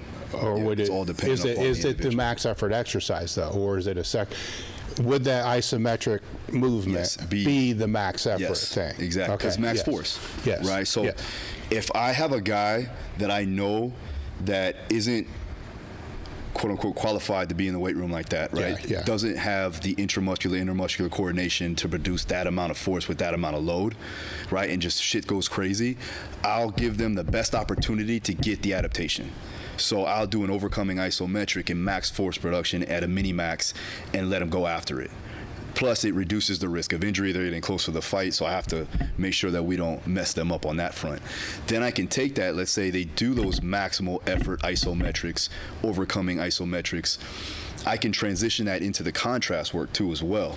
So instead of going 85, 90, 95, 100%, I can have them go all out on an isometric, take them off of that, go right into a dynamic movement so that we can get that potentiation and explosive power built in. And we will do that, roughly around 4 weeks out. Now, how will this change based upon where they fall on that strength speed index? Mm-hmm. So if a guy's stronger than they are fast, like I would say an example for you, you're more powerful than you are strong, from what I've remembered. 100%. Right? So our goal would be to, let's get him more in those isometric, those maximal isometrics, or we'll go over, or we can go strength speed with a large amount of band tension at the top, or at a mini max, wherever we want to go with it. And I can dictate wherever I feel is necessary. One, that correlates over to their game plan, or two, just where they're weakest at, so that I can just make sure that we're filling the gaps. The goal for us as a fighter is like to always be strong in any position at any point in the fight. So it doesn't matter what it is. It's not about the exercise, it's about the method of it, and it's also about making sure that you get the intent down. Yeah, so that brings me to the next thing, which would be the end range conditioning training. So how do you incorporate that in? So if I have the time with them, I would have them do, usually it's concurrent. So because we don't have a large amount of time. So what I'll do is the conditioning is going to be dictated on what they're doing inside the weight room. So the time frames are the same, right? So we don't throw the organism in two different directions, right? So we're not going aerobic work, or we're not going, cardiac output stuff and then doing maximal effort stuff. What we want to do is we want to create an occlusion trend. So like I'm still trying to maximize utilization training at the end point of our condensed conjugate work. So let's say, for instance, you go through a day 1, 8 weeks out, they went through heavy efforts or max effort or isometrics, and they did their dynamic effort. Whatever we do on the maximal effort side, whether it's lower or upper, that's going to be dictated on the accessories, the supplemental, and then whatever we're doing for cardio. So the dynamic work is just dynamic work for the upper body or just dynamic work for the lower body. Everything else I leave the same. I leave out. Yeah, got it. So because really I just want to work fast to slow. And then from there I want to work on repeated efforts. So if I'm doing conditioning in a concurrent model, I want to make sure that I'm going repeated efforts, explosive power work, but repeated for time, because that's the fight game. It's repeated efforts for a longer duration, and how well you can produce power and force for that long duration of time. All right. So when I think, what was it? Because as I go through, the names of things change over a period of time. Functional range conditioning, right? So that's mobility. That's the mobility. So where's that fitting in there? That fits in either on the off days, right, to enhance movement quality, or we can throw that in. I actually did it today. We can throw that in on the dynamic warm up. So just doing simple controlled articular rotations, just flossing out the joint capsule. That was one of the things when we talked about, like, learning more and getting more in depth on, being able to understand what my athletes actually need. I found that out to be the limiting factor out of everything. It was an overarching issue. Whereas, like, they couldn't get in certain positions because they were so used to being in fixed positions all the time. So in order for me, and I talked about this with Joe on his podcast, and I said at that point in time where I was working with Frankie Edgar, I was like, man, he's fast, he's strong, he's conditioned, but his mobility shit. So his energy output is limited based on his mobility, because he's getting occlusion, he's not able to go in full ranges, so then he's struggling, he's straining, and that could negatively affect your efforts. That could negatively affect the energy output. So increasing range of motion, not only was it reducing the risk of injury, it was increasing performance as a whole. And then from there, they're able to get into positions and get stronger in those positions. So if we increase mobility, we increase range of motion. We increase range of motion, we can get them in fixed positions or in other positions to get them stronger in. And because we're in MMA or any fight sport or any sport in general, we want to be strong in any position, so that, one, we reduce the risk of that injury happening, and two, we can be powerful, produce force, so on and so forth. Now, how are you measuring this range of motion? Honestly, you can use a gynomometer, you can use things to, like, measure. But I mean, are you, as a coach, I'm just eyeballing it? I'm gonna be honest with you. Like, I go by feel. Okay. Like, I go by how they're feeling inside of their training and how they're looking when they actually go through the motion. Got it. So, like, you can do a standard like FMS or something like that, but I do what's like a functional range assessment. So, like, I'll take them back through those controlled articular rotations, and if I see limited compensation, then we're on the right track. If they feel like they can flow through different movements better without sticking points and without having to speed through a motion, that's an increase. That's a progression. Okay, that's the point that I want you to articulate, right? Because a lot of these things, you have the original metrics that you're going to measure, then you'll come back and you may hit those in the off season, preseason, wherever you have the markers for that. But then every day you're working with the athlete, you're looking at those metrics. Right. So you're looking at the force, like what's it look like, right? And this is where the experience part comes in. It does. Yeah. And because it's hard to dictate, like, you have to develop the coach's eye. Yes. Right. So, like, for the most part, with new coaches, I say throw them on a VBT monitor and keep that rolling every 6 weeks, so that you can see exactly how well we're producing force, high velocities with that certain amount of weight that's on the bar. That can be good for guys that need to develop their coach's eye, right? I remember Louis saying that he didn't even need anything after that. Like, he knew exactly what type of band tension you needed, what, everything. And that's the same with me. Like, I can hear how fast the bar's moving from across the gym and know that you need to take the weight off, you need to put some more on. Yeah, so if you're mentoring coaches or you're coaching coaches, which is kind of where you're at now, how do you teach that? So I tell them, use the metrics that you have. Use the technology. Honestly, use the technology. Understand the athlete. Do it yourself too as well, because you got to feel it. Right. And then you can start to develop, like, as you go through your experiences and you're seeing so many guys run through it and girls run through that particular motion, you can be like, yeah, that needs to go up, that needs to go down. And then you use the numbers based upon percentages and based upon your velocities. You can see, all right, if I throw on 10 more pounds, this is the velocity that we're going to get. If I take off 5 more pounds, this is the velocity that we're going to get. I know that by experience. It just takes time. Yeah. So it's by using the testing and watching and paying attention. You'll find the correlation. For sure. And you got to want to pay attention. And again, you got to track the metrics. It's like if you don't if you don't measure it, or you know what I'm saying, it's hard to measure it when you don't have those metrics. Yes. Now, breathing's another thing that came up in some of the conversations that you were having. Nasal breathing, some of the other breathing as far as the conditioning goes. That was another big issue. So we talked about like what I wanted to learn. I wanted to learn how to be efficient with breathing, because I found that there was a respiratory issue going on when we tested the limitations. So as a respiratory limitation, that's usually a biomechanical issue, or that's a postural issue. And that makes sense because they're highly kyphotic. A lot of these guys are always drawn forward. Even every athlete has an anterior pelvic tilt for the most. They have that. So we have to develop a better postural alignment and be able to breathe through the diaphragm effectively.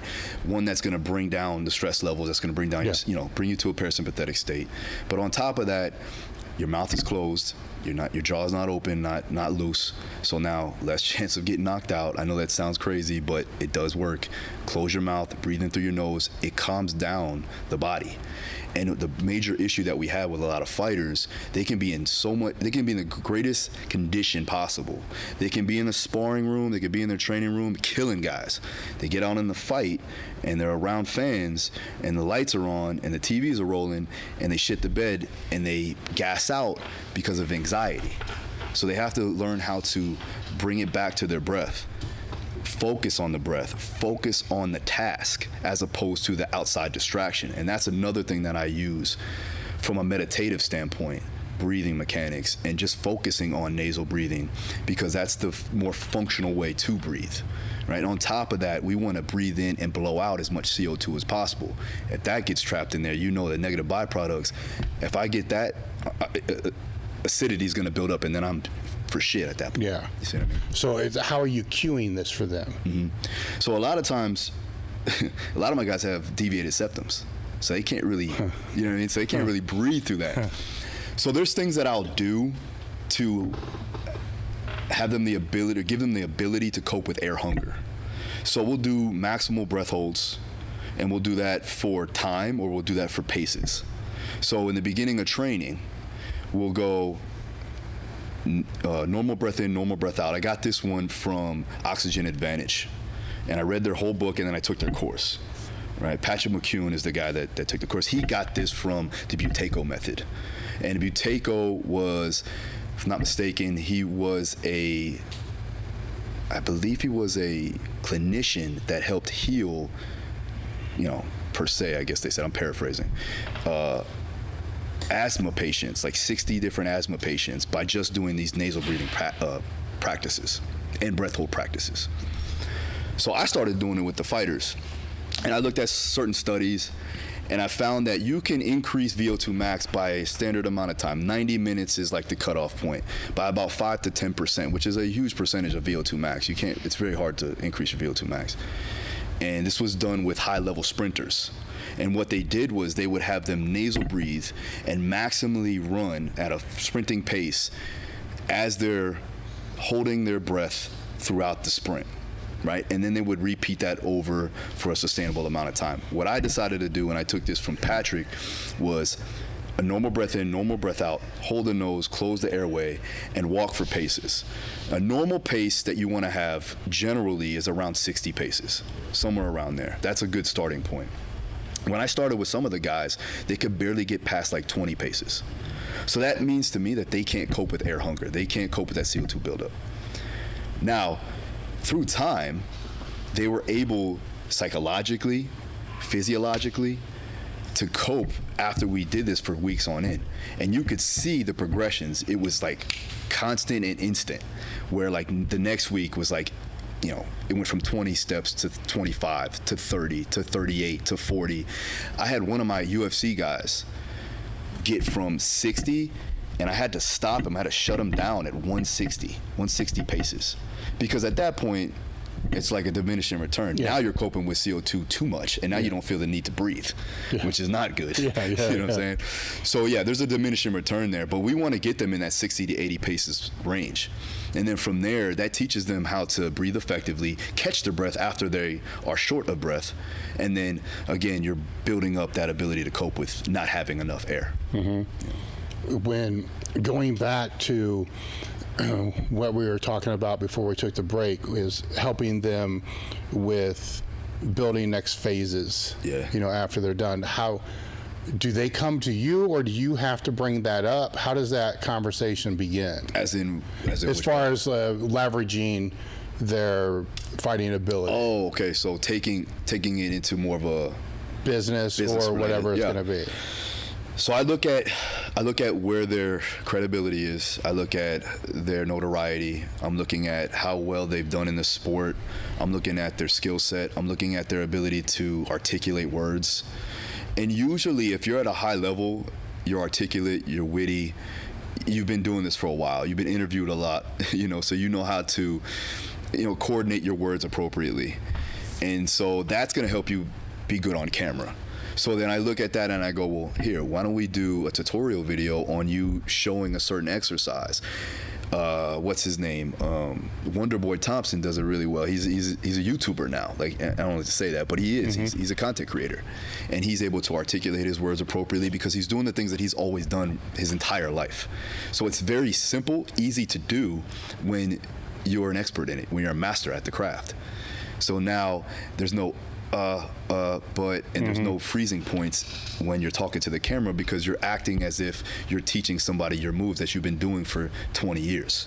So I look at that and then I go, well, how can we leverage what you have here? Because you're an elite UFC fighter that has that on their resume. Anything that you do from here on out, even if you fought twice in the promotion, you're still a UFC veteran. They label you as such. Then I look at personalities, like, are they introverted? Are they extroverted? Do they have extroverted tendencies? Can they get out into a crowd and turn it on? Because some of those guys do. A lot of them are introverted at heart. And me too, and I'm pretty sure you have that same way. Like, I can be by myself, but I can turn it on when I'm in a crowd.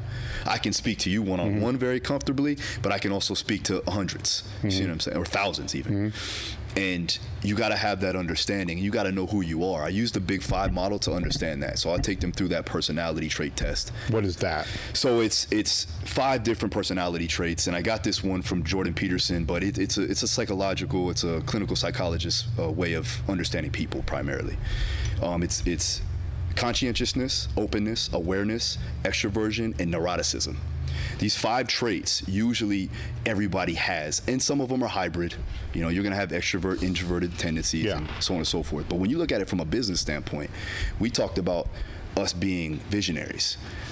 As a visionary, as an entrepreneur, you're very open to new ideas. You're very open as an individual. You like to meet new people. You like to set new goals. You have several different visions going on, as you can see from my life. Oh, yeah. Right? Yeah. Then you have the person that is very conscientious, which is like they like things organized. They like things appropriately scheduled. So those are like your military guys, right? Those are the guys or girls that like to have a schedule, like to know what they're doing, and have everything on point. Those are your operators. So if you had a business and you had a partner and you're the visionary, you need to have some type of operating mentality, by you so that the business can run smoothly. Because somebody has to pull your ass back and be like, nah, that ain't a part of what we're trying to do here. You know what I mean? Yeah. So, and my wife does that very well. She's like, I don't know. Should probably hold off on that right now. Yeah. For me, I'm just like, I want to do everything. So those are the people that are conscientious, and those are usually, for the most part, we have some fighters that are like that. The fighters, and you can draw a factor analysis from like Big Five to the Braverman's test, and then I can find that correlation, and I'll talk about the Bravermans in a minute, but like that correlation there of how do I need to coach them, what type of personality do they have, what's going to be their career outside of fighting based on their personality traits, and go from there. Now, the one thing that we don't want to see from a fighting standpoint or any standpoint from an athletic perspective is we don't want to have an individual that's highly neurotic, that's very emotional. Because if they get too emotional, if they get too neurotic, they can't withstand or they can't overcome the anxiety, right? So those are the fighters that shit the bed when they get in the ring or get in the cage or whatever, or get on the basketball court or whatever the case may be. We want to negate that as much as possible by giving them confidence, right? Giving them little wins throughout the entire season or camp or whatever the case, throughout that process of training, so that we can increase their confidence. We can increase their level of security so that they know and they're ready to do work when the time comes. Yeah. And I remember when I was fighting, Dean used to put us in a situation where we would have to cope with this, what we were going to have to cope with inside of the fight. So every Saturday the week before the fight, he would call everybody that joined the gym. He would shut the gym down, and then he would make it as if it was a fight. So we would have our walkout music, we'd have people booing us or cheering us on, and then we'd have a referee, we'd have our lights, the lights would be down, and he would put us in that position of having to cope with all these other stresses.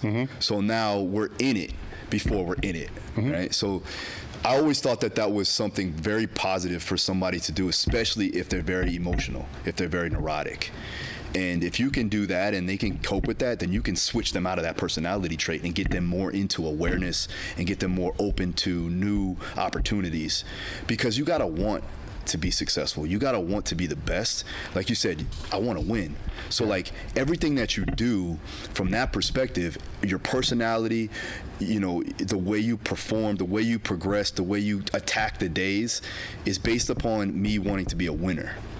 It's not about you not wanting to lose, because we have that too as well. There's two different sides of that. And I see fighters that go into fights and they go in there not wanting to lose instead of winning. So they don't attack the situation. Like they're not after it to win.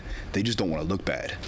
So we have to take that out of that mentality. And so, yeah, finding those things out, I forgot where the fuck I was at, but yeah. No, but it's interesting to me because it's, you know, the 5 things, the way I was kind of introduced to the 5 things is going like back to Tony Robbins, right? Which is significance, certainty, uncertainty, growth, and love, right? Which can basically be those same things just reframed with different words. Absolutely. Right? To where if you can find somebody's motivated by certainty, you know, then they're probably not going to do real well is an entrepreneur, right? Or say customer service, right? Certainty is not going to work really well in customer service. That's uncertainty, right? Somebody there is going to be driven by uncertainty. And they have to be very agreeable.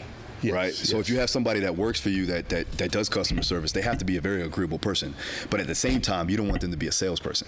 Yes, that's a different personality. That's a different type of person, where the neuroticism is kind of how I would have framed significance, right? Where they're motivated mostly by significance. Right. So, but that person would have to be somebody that needs complimented more. You know, you can't bust their balls as hard. You know, it's the opposite of that. You know, which is, it's interesting how the different, and I'm sure there's other methodologies that fall all within that same spectrum, but I think the important thing is to understand people are motivated by different tendencies and their different skill sets. You know, and you try to, not that you can't develop one or that it can change over time. You know, you can go from somebody that's completely motivated by uncertainty to certainty with the birth of a child real fucking fast. Absolutely. Absolutely. Right? So it changes, and it changes the way people see those things. And you're drawing parallels at this point. So like, I talked about the Braverman's test, and that's just measuring neurotransmitter dominance, right? And that could be dopamine dominant, acetylcholine dominant, GABA dominant, serotonin dominant. And I got introduced to this by Charles Poliquin, and he was talking about this Braverman's test. And I was like, man, this is something that could be good to give to the fighters. It's like a 60 questionnaire, and there's a lot of in-depth questions in there. So I'll give them that while we do our assessment.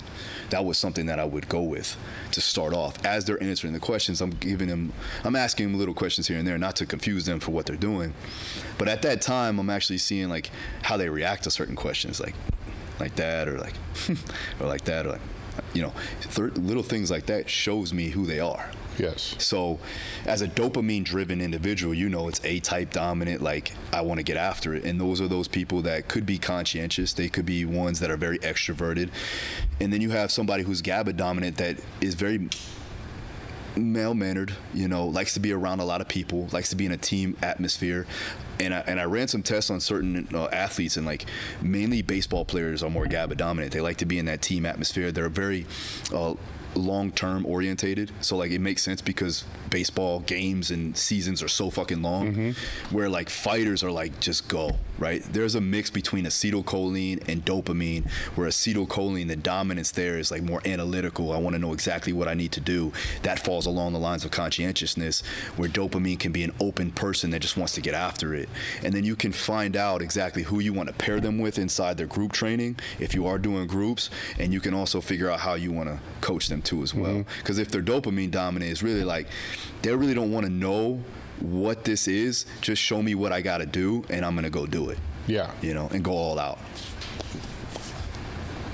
How's this all accounted for if you have groups? Yeah, it's interesting, right? So there was a time when I was at Top Team where like I would have 8 or 9 guys and girls, all at different weight classes, fighting at different times, different strength levels, different backgrounds, different times of their career, different age ranges, everything that you could think of.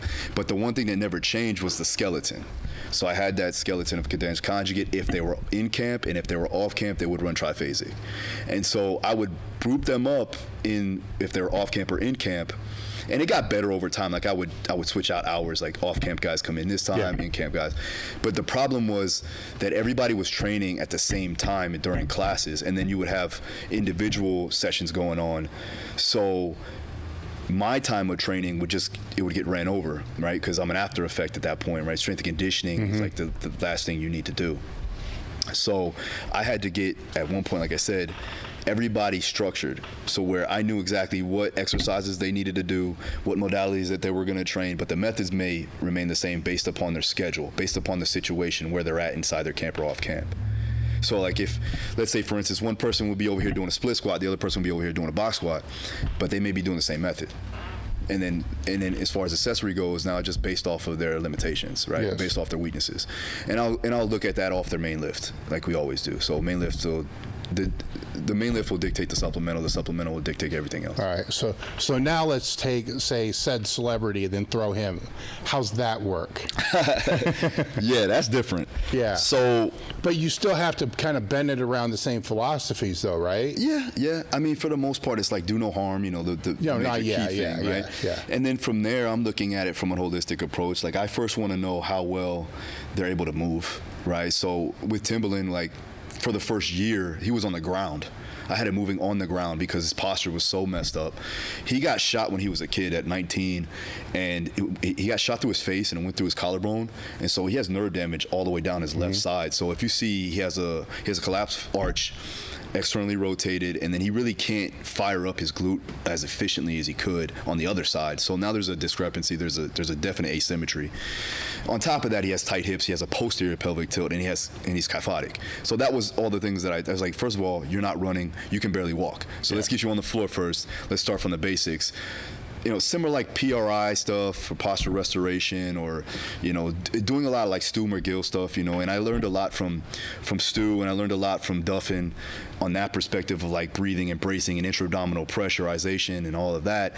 Then also with the FRC, I combined it all, right? And then I did a little bit of PRI to make sure that breathing mechanics were down and we're stacking the rib cage over the pelvis, making sure that everything's working properly.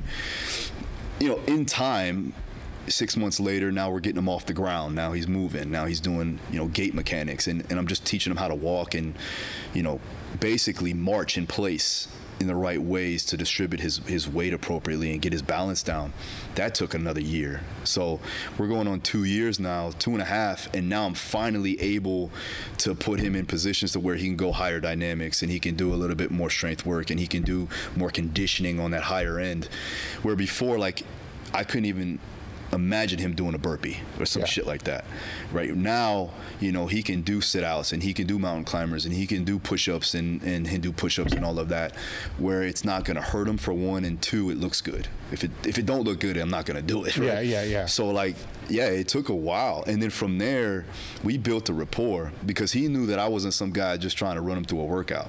He knew that I was actually trying to help him from the inside out.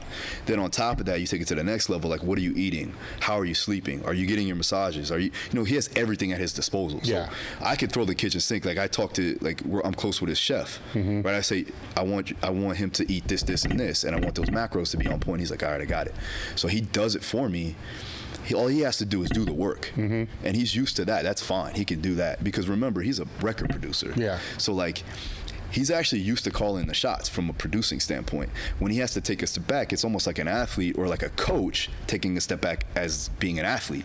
So now he likes that fact of, oh, I don't have to think. You can just tell me what to do and I'll do it. All right, perfect. So it's been good, and like now we're transitioning where like we want to help other people, right? Because he's had a long list of issues, not only injuries, but you know he's had issues with drugs and things of that nature. He had substance abuse issues where he was taking pain medication and all this other stuff to cope with a lot of stress and a lot of issues that he had in his past, and obviously the rock star lifestyle, everything else. Yeah. So he's like, what if we did? And I had this idea where I was like, your story can resonate with a lot of people, and we can market it to those people that actually need this work, not just from a fat burning perspective or just like a weight loss goal.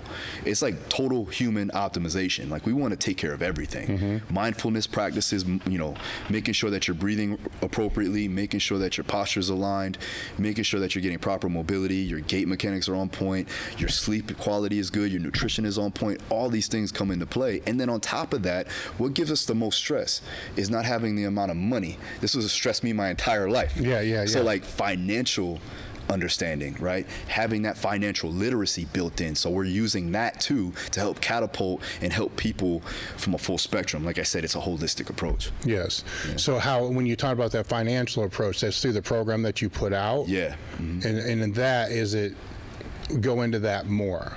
So primarily it's going to be about understanding your financials, right? Making sure that you know how to budget, making sure that you know how to organize your portfolio, whether you are working on investments, or you're a businessman, you're an entrepreneur, and you need to learn how to organize your plan, right? So with that, we'll bring in some guys that are more financial advisors. I'm obviously not that, right? Not fiduciary, none of that shit. So don't take my word. But what I do know is that when I was younger, I had a budget, right? I still have the budget. I got kids. I have a wife. I have businesses all over the place. So I know I'm very good with money. That is one thing. And I'm very good at making money. So with those two things, you have to learn how to play defense and you have to learn how to play your offense. With the offense is making the money, with the defense is budgeting out what you need, making sure your percentages are on point and your gross profit margins are where they need to be. So like learning that, going into deep detail. Now we can go as deep as we want based upon, you know, who we have and the individuals I put in place to help them. That's another aspect of the actual program. As of right now, though, however, we're just working on getting their fitness in order, because we know if we get them moving, their mentality is going to change. And every time we go into exercise or a workout, creativity starts to increase, right? Endorphins are rushing, you get that dopamine rush, and now, oh shit, I knew what I needed to do here. Oh, I got this plan for this, you know. And so for him, he's like, this is something that I need. And this is something that everybody needs in order to level up their life. But if you don't do that, if you're not moving appropriately, like if you're not moving at all, that's an issue, right? You have to get up and move. It's just your brain functions better, right? Your energies are more aware, like you know where you're at. And then from there, things start popping into place and you're like, oh, I remember I had this idea, or, you know, you're forgetting something and now it popped into your memory bank and now you can go into whatever you're trying to do and attack it. And that's the goal. It's like every time I do a seminar, I'm up shadowboxing before I go on. You know, I'm trying to move my body so that I can be in a flow state and I can keep things rolling and articulate the things that I need to articulate so I can help people. Yes. But it starts with getting in motion. So you said 4 kids?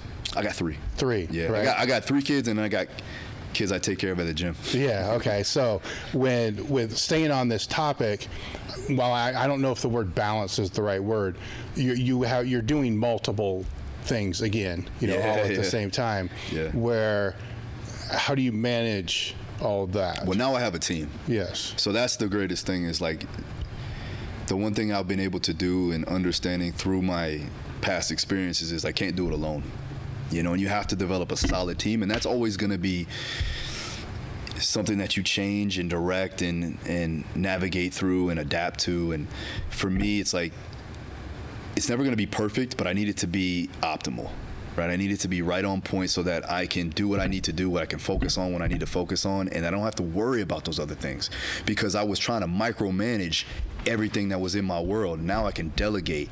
I can give them autonomy and let them handle the things that they need to handle on a smaller scale. I'll take care of the big shit. You take care of the small stuff, take care of the logistics. And then for me, I'll make sure that we get the big deals done. I'll make sure that the fighters are on point. I'll make sure that, you know, the programming is set to where I need it. And I can coach you guys on actually taking this over so that I can worry about acquiring this new talent, or acquiring these new sponsorships and so on and so forth. It's easier said than done. Yeah, right. So, absolutely. What were some of the pitfalls you ran into trying to put that together? It's just finding the talent, you know, and trying to vet people out and really, you know, being a good judge of character. There's a lot of times you don't have that, you know, and for me, I don't think, and I was just talking about this with them, is like, my wife's a way better judge of character than me. You know, I kind of give everybody the benefit of the doubt for the most part, and that's a problem. So you going off character or skills? Both. I mean, they could be highly skillful and be an asshole. Yeah. Then you're like, well, we got to weigh this out. Do I want to be around this motherfucker, or like, you know, do we need to get the job done?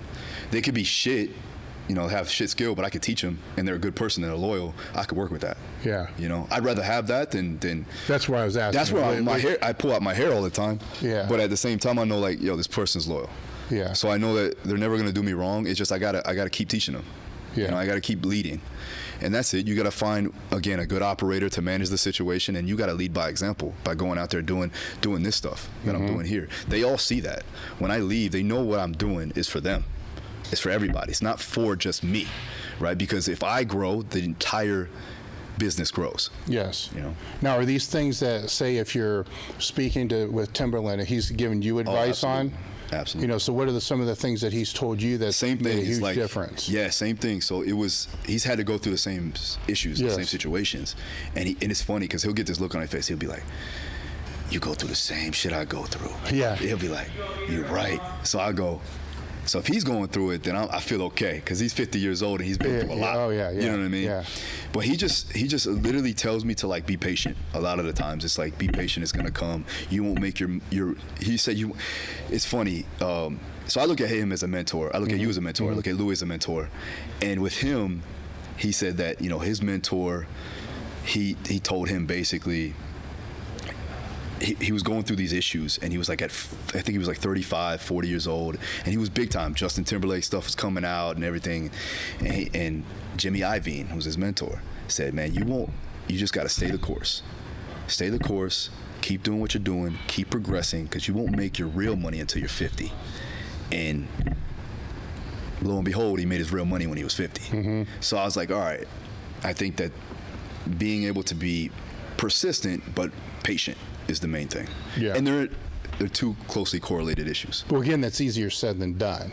Yeah. Right? Of course. Yes. So it's what are other things that he's pointed out, right? Because if you've been together for 2 years, I think it's paying attention to more detail. Like, he's very detail oriented. He'll come in the gym and be like, yo, that ain't right. I don't like that. Or he'll be like, you gotta clean that up, man.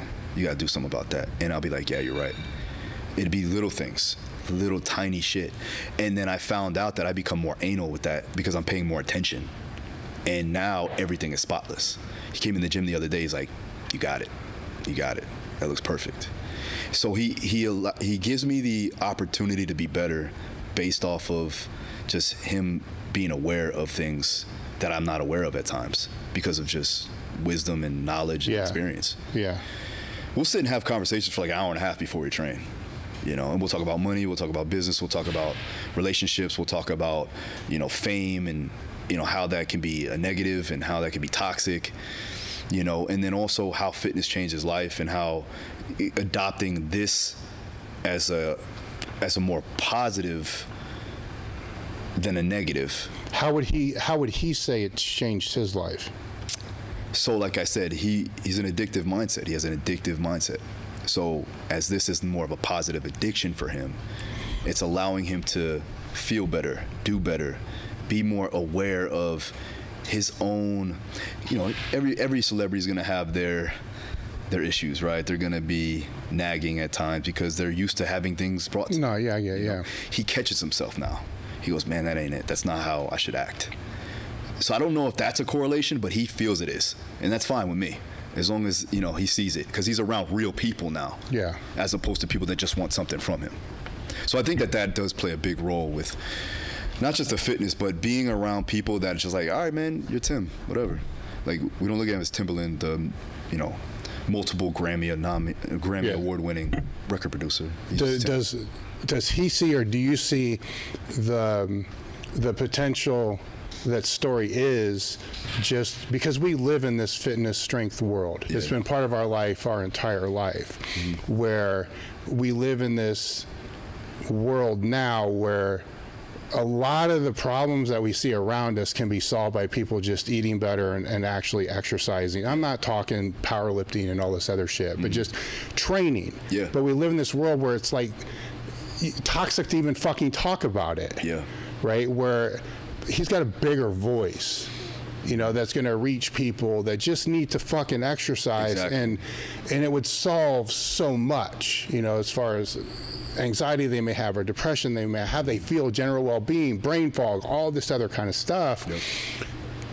And we need that, in this industry, right? Because we're all screaming in a fucking hurricane, is how I explain it, right? Where if you get voices that are not in that hurricane, just to be able to say, hey, man, if you don't need to look like a bodybuilder or be as strong as a powerlifter or fight like a fighter. Yeah. But getting in shape can make a big fucking difference. You can be more creative. Yeah. You can feel better. You can alleviate a lot of health issues, joint issues, a lot of the problems, people have. We're in a way being always busy, like we are, personally we both are, is a kind of a blessing and a curse. Yeah. Right? It's a curse because you never feel like you're getting anything fucking done because there's too many things to do.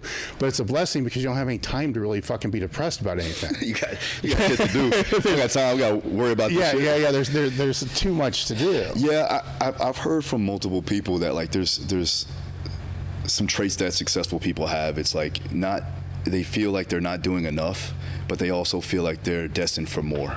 So there's like a push and pull effect, right? There's a tug of war going on with your brain and with your mentality. And so like for me, it's like if I'm not doing something, I feel restless, right? I can't just sit and not do something. Something has to be progressive. Even if I'm watching a movie with my wife, like there has to be something on that I can take from it. Yeah. And every time we watch movies, it's like, all right, what am I learning from this movie? Or what am I learning from this documentary? And also, it's obviously spending time with them. So I like work. I like the definition of work. Yes. When people think they have a negative connotation of work, like work to me is getting the job done and getting better. So like, and I don't think my wife's gonna fucking trip about this, but spending time with my wife is work. But that's because I'm trying to be the best husband I can be. No. Spending time with my kids is work, but I'm trying to be the best father I can be. Mm-hmm. It doesn't mean that I don't like it. I don't enjoy it. I love work. So it doesn't mean that I don't love them. It actually means that I love them more. Well, in a way, it's prioritizing. It's a task. It's making the time to have that there, right? Exactly. So how do you go about scheduling your week and day then? Yeah, that's constantly changing based upon new things that I'm doing. But for the most part, like I've now been able to structure my days to where I'm staying up north with my family at least 3 to 4 days out the week. And 3 to 4 days out the week, I'm down south. So one, that helps me with budgeting my money because we all know gas prices are crazy. Two, it's time. I'm in the car a lot. So I'm driving roughly 6 hours a day when I'm going down south, right? So I'll go to my gym, I'll go to Miami, I'll come back to my gym, I'll come back up home. That can be 3 hours at most times because of traffic. So it's 3 hours down, 3 hours back easily. And so that's a large amount of time that I use my time very wisely. Audiobooks, podcasts, so on and so forth. I'll even take calls, meetings, Zoom sessions, whatever. Yeah. I've been able to do that, and honestly, I've been able to learn so much from those drives. So I've been doing this. I've been driving an hour and a half, 2 hours, 3 hours down and back for almost 10 years now. So that's 10 years of like what I call like, you know, driving university in a sense, right? Yeah. I'm on the interstate just learning. And so it gives me that opportunity to grow. But scheduling out my time now to where I'm more present when I get home is most important, because you can be there and everybody knows that you can be there, but you're not present. So how do you do that? I have to shut it off. And I know the word have, right? But I'm getting better at it. Yeah. So what has helped you get better at it? Do it back, like front loading everything I need to do in the beginning of the day. That way, at the end of the day, I can shut it down. Yeah. So I'll get up at 4 a.m. I'll get most of my stuff done in the morning before they wake up. Then I'll take my son to school. Then I'll go drive down south. I'll get all that stuff done by 1, 2, 3 o'clock. I'm out of there by 3, 4 o'clock, and then I'm home. Those are the days I go down south. Yeah. Now, the days I'm up north, even better, because now I can go, all right, the kids are in school. My wife's probably going out. You know, she's a real estate agent, so she goes and shows houses and stuff on the mornings. And I'm basically working from 4 a.m. to 12 p.m. And then we have lunch. I'm able to have lunch with my wife, which I haven't been able to do that, I don't know, however long. And then the rest of the day, pick my son up from school, maybe have 1 or 2 calls in that afternoon, but that's it. And then by 5 o'clock, it's shutdown time. So how do you know when to bring on new projects? It's got to feel right. And I got to know if I have the time to do so.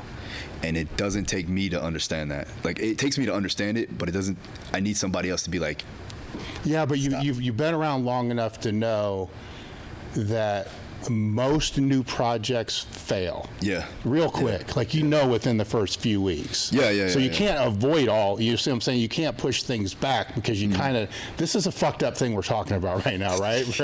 Because you don't really want to start anything expecting it's going to fail. Yeah. But you know the probability that it's going to is going to be really high. Well, you got to do your market research. Like, first and foremost, I'm going to see exactly like what the problem is. If this is something that is going to solve a big problem, then I think that it can be successful.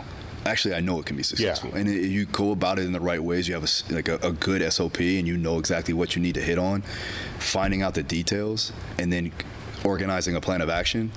It can be successful. Yeah. It takes consistency, it takes effort and focus. But you have to figure out what's the problem that you want to solve. And is it a big problem for that to be solved? Yeah. And if you're looking for high reward, high ticket, you got to solve rich people problems. So at that point, we're figuring out what's that problem. And usually it's like, all right, we need to make sure that it's more of it's an exclusivity factor, right? It's a convenience factor. It's a time factor. So if I can hit those 3 points, if I can take care of those 3 points, we have a lucrative business at our hands. So all the online stuff, all the online programs, all the content that I produce, it all feeds into that system. So now when I go and do, you know, these seminars, or when I go and do these webinars, they've been watching me for years online. I know that it's feeding the system. When I do new projects, or new projects get, you know, brought to me, and there's been countless that I had to turn down because I just didn't see the big picture. And usually I'm good at that. And even if I saw the big picture, it's just not right for the time. Since timing is everything. Yes. So I gotta say, one, is this right for my demographic? Am I gonna be able to organize this in the right way to where I'm going to be able to take my demographic and let them buy into this situation? If not, then it's not going to work for me. Yeah. And it can't be so far outside of the spectrum of my expertise to where I'm just kind of going this shit blind, right? It has to correlate in some capacity. Yes. Right? Because I've had guys wanting me to do like a bunch of credit repair and shit like that. I'm like, this has nothing to do with me. Yeah. It's business, but it doesn't make sense. Yes. You know, like, and I'm cool. I like business. I'm more in that now. I'm deep into it. But I think like things like content creation, production studio stuff, because I've been doing that. Yeah. Right? I can help people build their brands because I've been doing that. It all correlates to what I've been doing. Building a YouTube channel, building a podcast, like what you're doing. Yeah. We can help those types of people. I do that with my mentorship. Yes. So like coaches, for the most part, they get stuck in the X's and O's. They get stuck in the physiology, the anatomy, the biomechanics, all the programming. Yes. Programming is big, by the way. Yes. Everybody wants to know the best periodization protocol. Yeah. Right? they forget about, like, if you're in the private sector and you don't know how to run your books, you're gonna be fucked. Oh, if you don't know how to market, you're fucked. Exactly. Yeah. Nobody cares. Yes. There's been guys that have been able, like for me, I was able to, word of mouth, I've been able to grow, you know. But you gotta learn how to properly organize ad spend. You gotta know your ROAS. Like, you gotta know all these things in order for you to actually build and grow, because there's gonna come a time where warm traffic is gonna run out and you gotta work into cold. And how are you gonna find, and how are you going to get that attention? And so you have to learn social media marketing, you have to learn online marketing, you have to learn guerrilla marketing, and there's all these things that come into play. I still think offline marketing has its place. I still think going out there serving flyers, you know, talking to local businesses can do a world of good, right? You can bring people in doing that shit, especially if you're a good talk game. Yes. If you have extroverted tendencies, right, or you're an extrovert, you can do that. Well, there has to be multiple streams, right? So, you know, I can say this now, like, what if the internet shut down for a month? Yeah. And everybody's going to say, oh, fuck, that will never happen. Oh, yeah, it's okay, possible. well, there's a lot of shit that just happened in the last few years that people said would never happen. Yeah. Right? Yeah. So if that happened, is there a revenue stream that's coming in that does not involve there being always online? has to be. You always have to have a contingency plan. Yes. You know, so like, I'll always go back to working one-on-ones or group training or just coaching people, right? If that's the case, you know, if that's what we have to do, if the internet shuts down, everything's done, right? Or technology just takes a shit and then like we go back to the Stone Age. I can grab a person right now and service them, and they will pay me for that service. Yeah, I think in business, the contingency plan that you just mentioned is huge. Yeah. Right? Because a lot of people have this mentality of no backup plan. I'm just going all in. Yeah. Like, yeah, I get it, right? But it's fucking stupid in business. Yeah. Because a lot of things don't work, right? Exactly. The other thing I would throw out there is running the worst case scenario of any new project. Like, if this doesn't work, if it's a program you're doing or whatever it is. So if this program doesn't work, what are the pieces that could be disassembled to be used for something else? You know, so if it's 100 exercise videos, like, okay, cool, I can have that. That's an asset. Don't know what it would be used for, but maybe later it's used for something else. Exactly. And then it gets pulled apart. So if this ends up being a break even or even a loss, what are the takeaways that are there? That's great that you said that, because when you're in business or where you're, whatever you're doing, coaching, whatever, training, you always got to look at, like, why am I doing something, right? So, like, if I'm going to go let's say I do this podcast, right? Like, obviously I want to do this podcast, right? I want to sit down with you. I want to talk with you. But if you weren't a guy that I've been following for, like, decades, and you were just some guy that was like, once you come down and do a podcast, I would still probably do it, because I can leverage whatever I've done in here and talk to you about, and I can put that and repurpose that on my other platforms. Exactly. That's exactly what I'm talking about, right? Is what is there, you know, worst case scenario. And people don't do that. Yeah. And they leave so much on the chopping block that they don't have, especially in this industry. You know, so much it's ridiculous. Have you ever had to, like, really disassemble or re-identify what you were doing from a business standpoint? More times than I've had to not. Yeah. You know, 100%.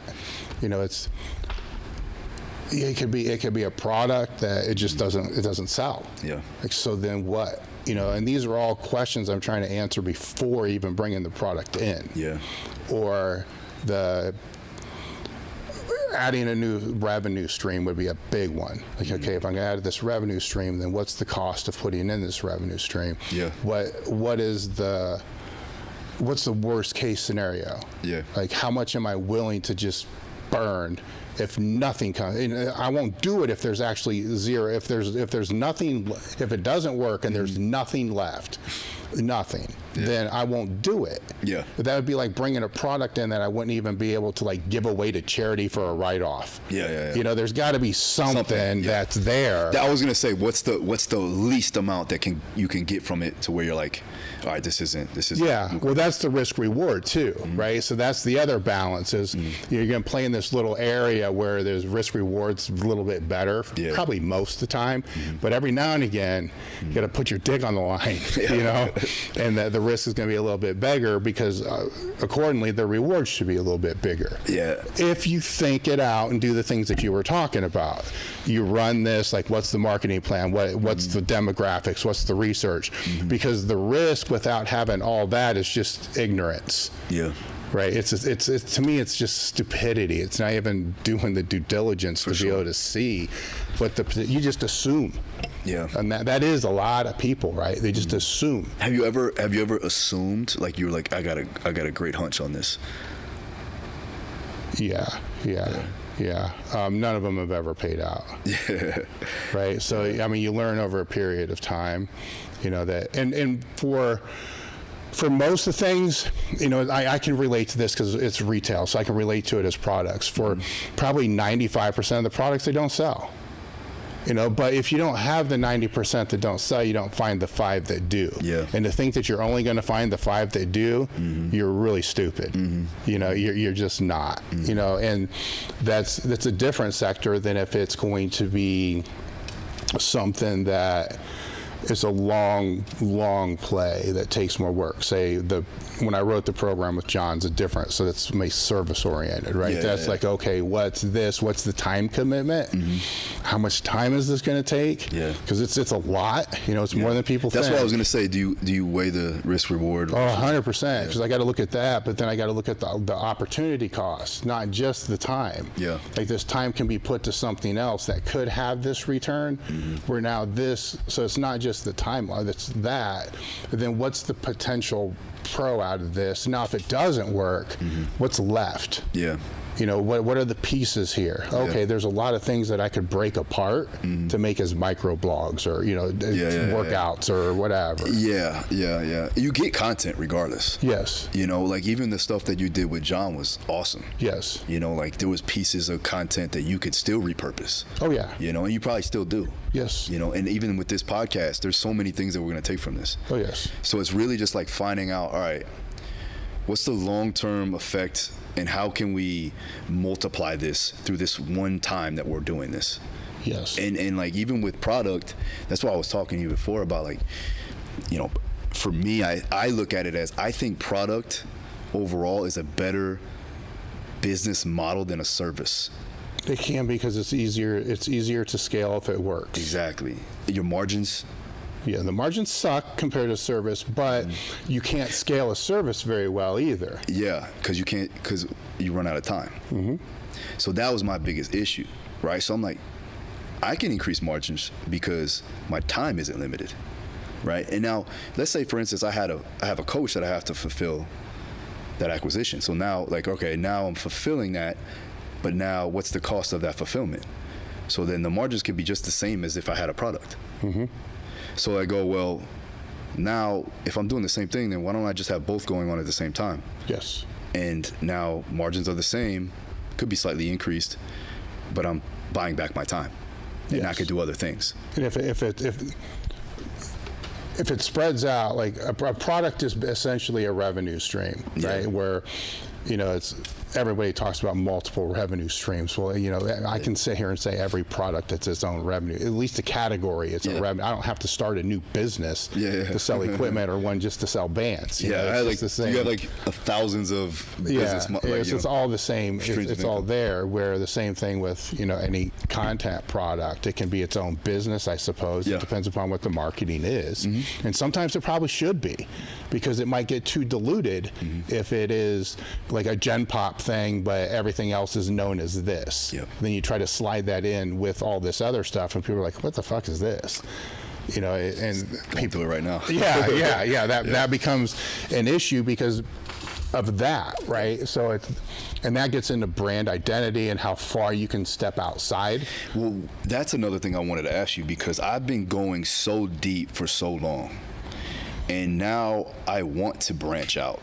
And this is where Pushing Peaks is allowing me to step out and do this. There's some hurdles there. There's some growing pains, you could say, to where people are kind of like, is it a combat sports program? And I'm like, no. Like, what are you doing with Tim again? I'm like, we're just doing what we've been doing. Like, it's not like I haven't been working with him. You've been seeing this. You've been seeing the result. You've been seeing the progressions. It's just like now we're trying to build this, because I think people forget I worked with General Pop when I was a kid. Yeah. Like I did that. So it's not brand new to me. You just know me as the combat sports guy. You know, I've been doing powerlifting, bodybuilding, strongman, you know, but you know me as the combat sports guy. And I made this happen. Like, I did this. I get it. Because I went real niche and I went real deep. And now it's like, all right, I want to branch out. And I think that for me, I'm mastering pivoting. Like, as you can see, I mastered the pivot.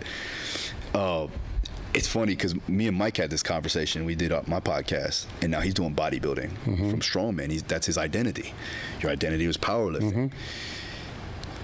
I believe that I have multiple skill sets based on the root talent that I've been given. Why? And I know it sounds bad in a sense, and people may think like, oh, you should just be a master of one. But I never thought that. Like, that's why I did MMA. You know, I think you should be competent. I think you should be 80% good at everything, and then you should be 120 on one thing. Yeah.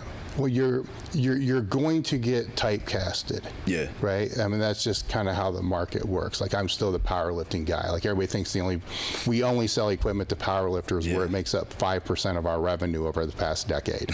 Right? That's always going to be there for that general perception. Yeah.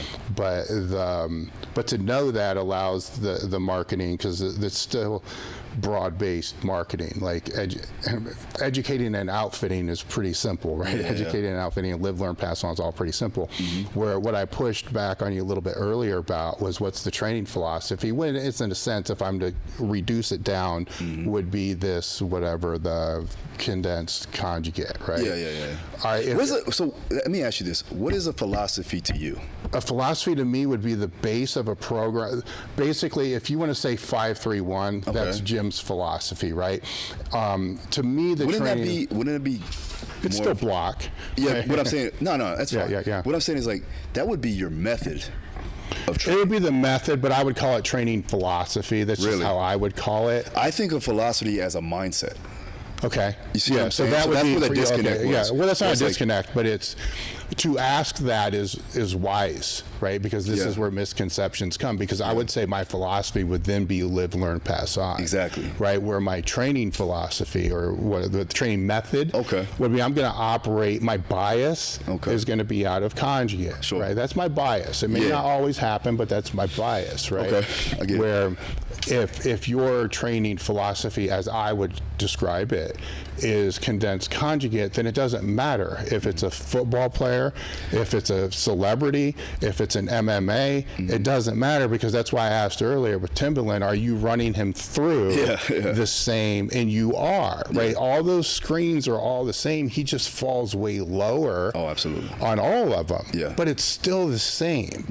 So when it comes to that marketing piece, this is the marketing piece. Like, no, it's not a training program, but to be honest, it never was a training program. It was a methodology of training that was put together to accommodate basically anything you slip in there. Well, really, it was to accommodate people that always need to be ready at all times. So tactical population, I work a lot with the SWAT guys, military, fighters, even General Pop. They just need to be good at everything at all times, or at least have some focus points, but all the dials are turned up. Yeah, and I think any trainer that's been around paying attention, studying, educating themselves, passing on, helping others, is going to develop their own style or philosophy. And that, whatever that is for whoever that is, if it's DeFranco, if it's Wendler, whoever it is, they're all going to operate from that same base. No matter who they work with. If it's their mom, if it's some out of shape person, it's just a very, very scaled down version of this, because that's what you know best. You know how to analyze it. You know how to look and see. This is off. This is off. I mean, it'd be dumb to not do that. And then it regresses and progresses. Yeah. You know, because who knows, you still may not have had the biggest freak you're ever going to have.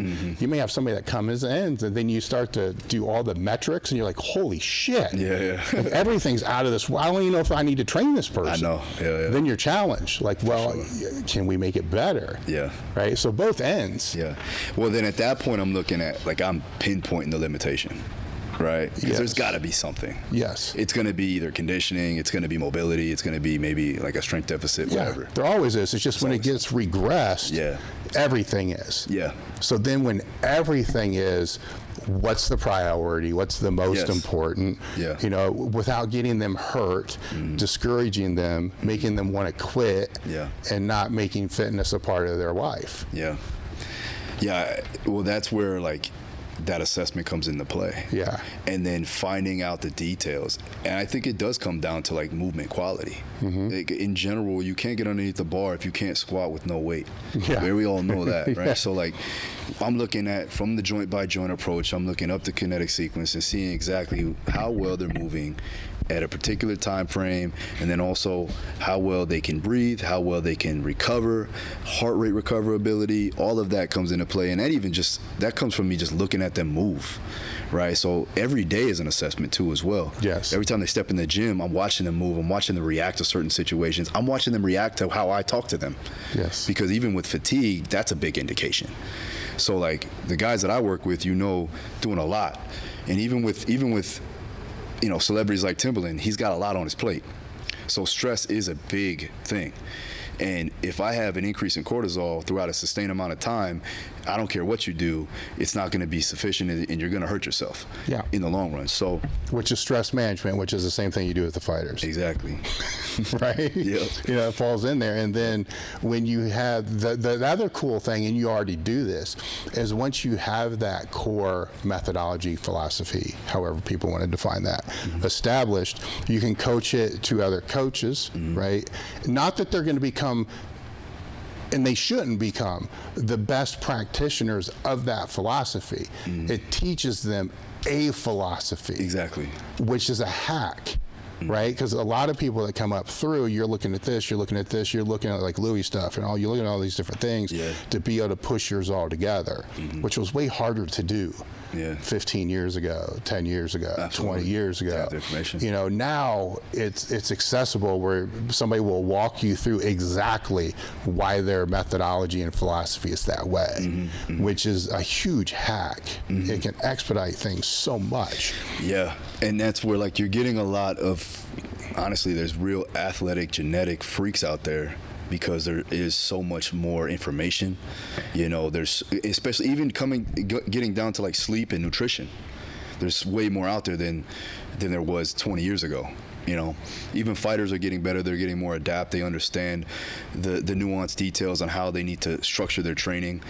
But, like, 8 years ago, it was still bad. It was probably the worst it's been. It started to get better when the UFC PI came in, and I'm just talking about fighters because that's my highest experience. So you're going back to when it was all circuit training. Fuck yeah, man. And I was like, oh man, this is bad. And I know it was bad because I used to do it too. We all did it. Yeah. But I was like, there's got to be a better way. And then, you know, guys like Andy Galpin will come into the situation, and they got a science background, and then, you know, now we're learning things from other industries, and we're learning other things from, like, different sports scientists, and now we get to, because everybody likes fighting, we can, you know, get conversations with these guys, and go online and learn this shit, and then correlate it over to the fight game. And now fighters are getting better. Fighters are getting crazy better.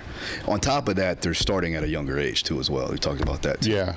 It's just another level. And I think that's one of the things, as a growing sport, and I know they talk about, like, fighter pay and everything else, like, it's a growing sport, and whether or not you want to say that Dana takes up most of the money or whatever, it's a sport that needs to still grow. And it'll get there in due time. But I do believe that if we keep on this trajectory, it'll be it'll be as good, if not better, than the NFL. When it comes down to salary pay, when it comes down to athletes getting taken care of, when it comes down to just athletes knowing how to train themselves, pensions, all of that, the whole nine. Hopefully, I like to see that for my guys. But again, when we talked about technology. We talked about information. There's so much out there now. I even look at it when people don't know certain things, like baseline stuff. I'm like, how do you not know this? How do you not know this with everything at your fingertips, literally at your fingertips on your phone? Yeah. You know? Where it's like, I know that has to be something that I look at. Because I go, if you don't know this, that means that you didn't make the effort to go search for it. So you're coming to me because you want the answers when you could have just Googled that shit. Yes. And see, that's something I don't know the answer to, right? Because I've been online for 25 years. You think I would, right? Mm-hmm. But not everybody. I mean, you're an outlier in the fact that you went down deep to try to learn all this stuff. Oh, yeah. You know, if you look over the years, how many people wanted to do what you're doing right now but quit? Yeah. A lot. Yeah. You know, so I'm sure people are still doing it today, and they're outliers. Yeah. But it's just more visible today how many people fall out. Yeah. You know, fall out. So I don't really know if it's more or less. You get what I'm saying? Because we can sit here and say, well, the information's more condensed, it's streamlined, there's so much more of it, there's confusion. I think those people that still have the drive to want to be great at what they do are still going to have the drive to be great at what they do. But they've always been the minority. Yeah, true. Where maybe we're expecting to see that to be the majority, or just because we can see it. Maybe that's what it is. Yeah. Just because we can see it so much that it's like, what the fuck, man? They're all not even trying, right? Where I think they are. I mean, what I tell young coaches is, how cool is it today if you were coming up? Think about it. Say you're coming up today in today's world, you have access to all this information, and you know for a fact 95% of your competition is fucking lazy. Yeah. Right? So all you need to do is actually just fucking work hard. Take the initiative. And put the time in and let everybody else just fall to the wayside. Holy shit, you know? It's funny because it was almost the exact opposite when I started to come up, because everybody was hungry for knowledge. So we were always on EliteFTS. We were always on YouTube. We were always searching things like Westside and all that, and reading the books and like constantly studying, because we're all on the race to the top. It's either that or that's just you all saw each other. Yeah. So you didn't see the people that fell. You see what I'm saying? Yeah. Because it was harder to find each other then. Yeah. Right? Because and you knew who they were because they were at the same conferences, they had the same seminars, they were on the same forums, they were on the same, because it was harder to be able to find the information. Yeah. Where now it's easier. Like, I don't know. Like I said, I don't know the answer. That's interesting that you say that, because it's true, man. Like, but I know that for those I know it's no different for those that are willing to work hard and take the kicks. Yeah. Because there's a lot. There's a lot. Like, I don't think people understand how much adversity you have to go through just to be mediocre. Yeah. I mean, that's the truth. I mean, still go through it. Yeah. I still go through it. The life is undulating. Yes. Like, there's ebbs and flows, it's ups and downs, and there's going to be more downs and ups at times, and then you got to kind of make sure that you stay the course and know that there's another thing is, like, you got to know there's a higher cause for everything. So, like, if I don't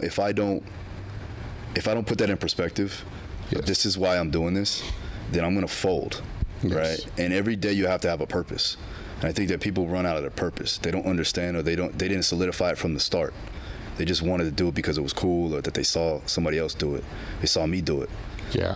I get a bunch of kids ask me, I want to do what you're doing. I'm like, do you? Do you really? Because you're going to have a long road ahead of you.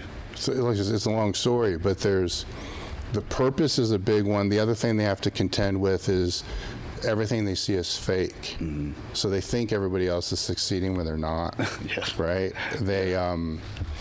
And the other big one is you have to have faith that it's going to work out. Right? No matter what it is, or when it's hard, you have to have the faith that it's going to be all right. Yeah, yeah.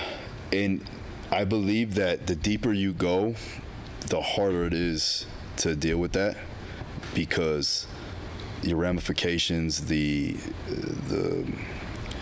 things that may go wrong, it gets heightened, because now you're more successful. You can lose more. When you got nothing to lose, you can make those decisions. Like, you can go all out.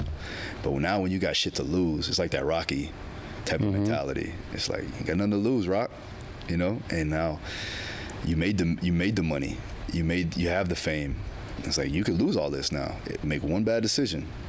So then you take a different look at things, and you be more methodical and more calculated with your approach. Whereas that when you're young, you can make those dumbass decisions. Yes. You know, like 20s, like you got to fuck up a lot. Yeah. And you can. Yeah. It's good. But I would say those decisions would have been better when you were younger if you had more to lose. I know mine would have been. Yeah. Because I would have thought a little bit more. Yeah. Where now it's just reckless. Right? It's okay to be reckless then. And sometimes it pays off big, I suppose. It didn't for anybody I personally know, but for some people, you know, it kind of does. But as you get older, you have to be more calculated. Yeah. More people are dependent upon you. Yeah. Where you don't, at a young age, you don't have to worry about yourself. That's the thing. It's like, all right, cool. If I fuck this up, it's only messing me up. But if I fuck this up now, I'm messing up my whole family and everybody that works for me. You know. But that's the price we pay. It is. I mean, it still can, right? Yeah. But it's not going to be stupid. Like you're not going to go fucking beat somebody over the head with a gun because you know that's stupid. Yeah, exactly. Right. Exactly. But back then, right, it's different. It's like whatever. Right? Yeah. I mean, so a lot of those big young things kind of get alleviated just because you learn that it's. Well, if I would have did the same thing I did at 16 now, it's over. Yeah. It's fucking over. Yeah. But I would never do that. Like my whole mindset changed because I was in a situation where I felt like I was being suffocated, where I needed to get out, and I guess that was my way of trying to get out. Yeah. You know, now I'm a little bit more clear on what I need to do, and even then it's like, all right, you know, I have my vision, I have my goals, I have the people that I love and the people that I want to take care of, and everything that I do, every decision I make, every schedule that I make is predicated towards that aspect of my life. So when I make the decision to do things, it's also looking at that situation and making sure that it's appropriate for everything.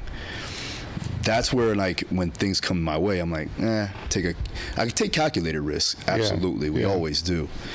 But the risk can't outweigh the reward. And you have to be mindful of that. You almost have to look at it from the outside looking in. And I have to detach myself from maybe the feeling I get from wanting to go after it, because that's my desire. Yeah. And I have to pull myself back and not be the kid at the candy store trying to reach in, take some candy when I know I didn't pay for it. Yeah. I think that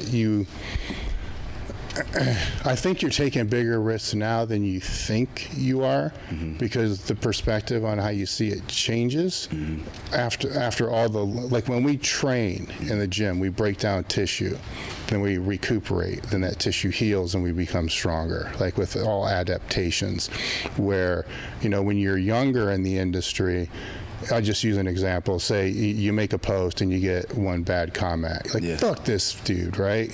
Right now, you don't care, right? Because all those little things that pissed us off over the last 10 years or whatever it's been have built calluses to now the risks that we're taking now are unfathomable to what you would be doing 10 years ago, because 10 years ago what your peers thought of you meant so much. They did. Or what somebody else would say negatively you meant so much that a lot of the things that you may have done back then you didn't do because you were afraid of, man, what will they think? Exactly. Who are never going to support you in the first place. Well, I also think it's because of the fact that, and that's a great point, I think that you know who you are more now.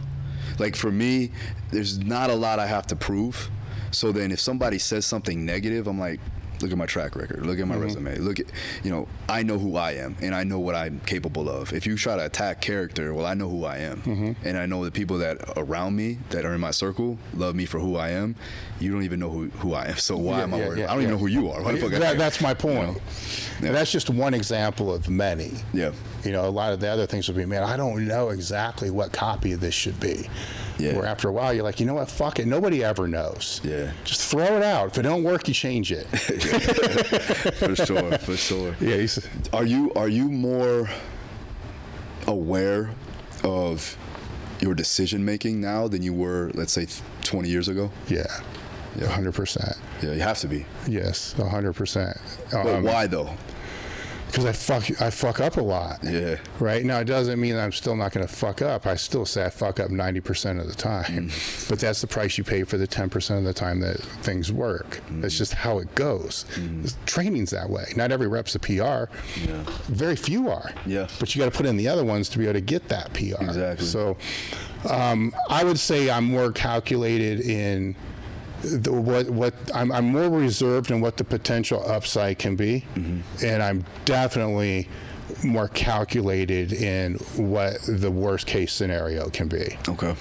Right. So it's those I think hurt me as well. Yeah. So it helps, but also hurts. Yeah. You know, because sometimes I wonder. You know, if you just said fuck it, just would the return actually something you don't know? Yeah. Right, and maybe it would be I'd be more risk adverse if I had complete financial freedom. Like there's enough money in the bank that I don't have to worry about ever working again. Right, then it's like maybe I don't know though. I don't know. That's a good question. I think you'd be even more reserved. Yeah, that's a really good question. I don't know the answer. The guys, I mean. Luckily, I'm blessed to be able to be around these guys that are like super successful, billionaires, multimillionaires, and they're more reserved with their money than anybody I know. There's a reason for that. Yeah, there's a reason why they're there. Yeah, so I learned from them because they're like, well, there's a reason why you made that money, and now you have liquid, and you can do what you want to do, but you're reserved, and you're like the cheapest guy I know. And I can say that because I've been around it. And I go, well, if they're doing it, then we have to adopt that mindset because I know I don't have that much money. Yeah. I don't have the money that they have, and they're still cheap as ever. I know that some of my more expensive mistakes over the years have created a lot of that. Because some mistakes can get really fucking expensive. Yeah.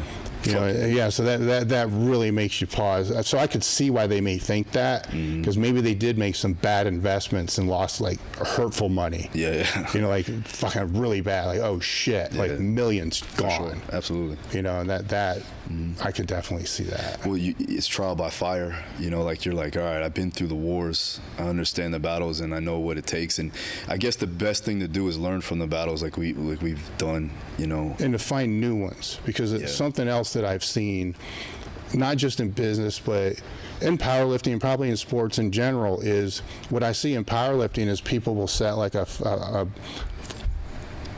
multi-year plan. Like, I want to be world record holder. I want to be a world title holder. Let's use MMA. And then they do it. And say they train for 5 years for that. Yeah. Then they get it. And that whole pursuit, that 5-year pursuit was all about that. Then they're like, they're lost. Fuck, what's next? Yeah. Right? And there has to be something that drives that same passion and drive there. Yes. Because being complacent is probably fine if you want to retire. But that's still not even fine though. Yeah. Because what's next? Because you can lose it all. When you were at your most successful in powerlifting, when you made it to the pinnacle of your success, did you feel like there was nothing else that you could do, or did you have another aspiration that was in the same realm? Like, it was powerlifting done for, or were you like, now I want to go into business, or I want to keep pursuing more weight and more numbers and more records? The business was being developed as I was powerlifting, so my education was developed as I was powerlifting. So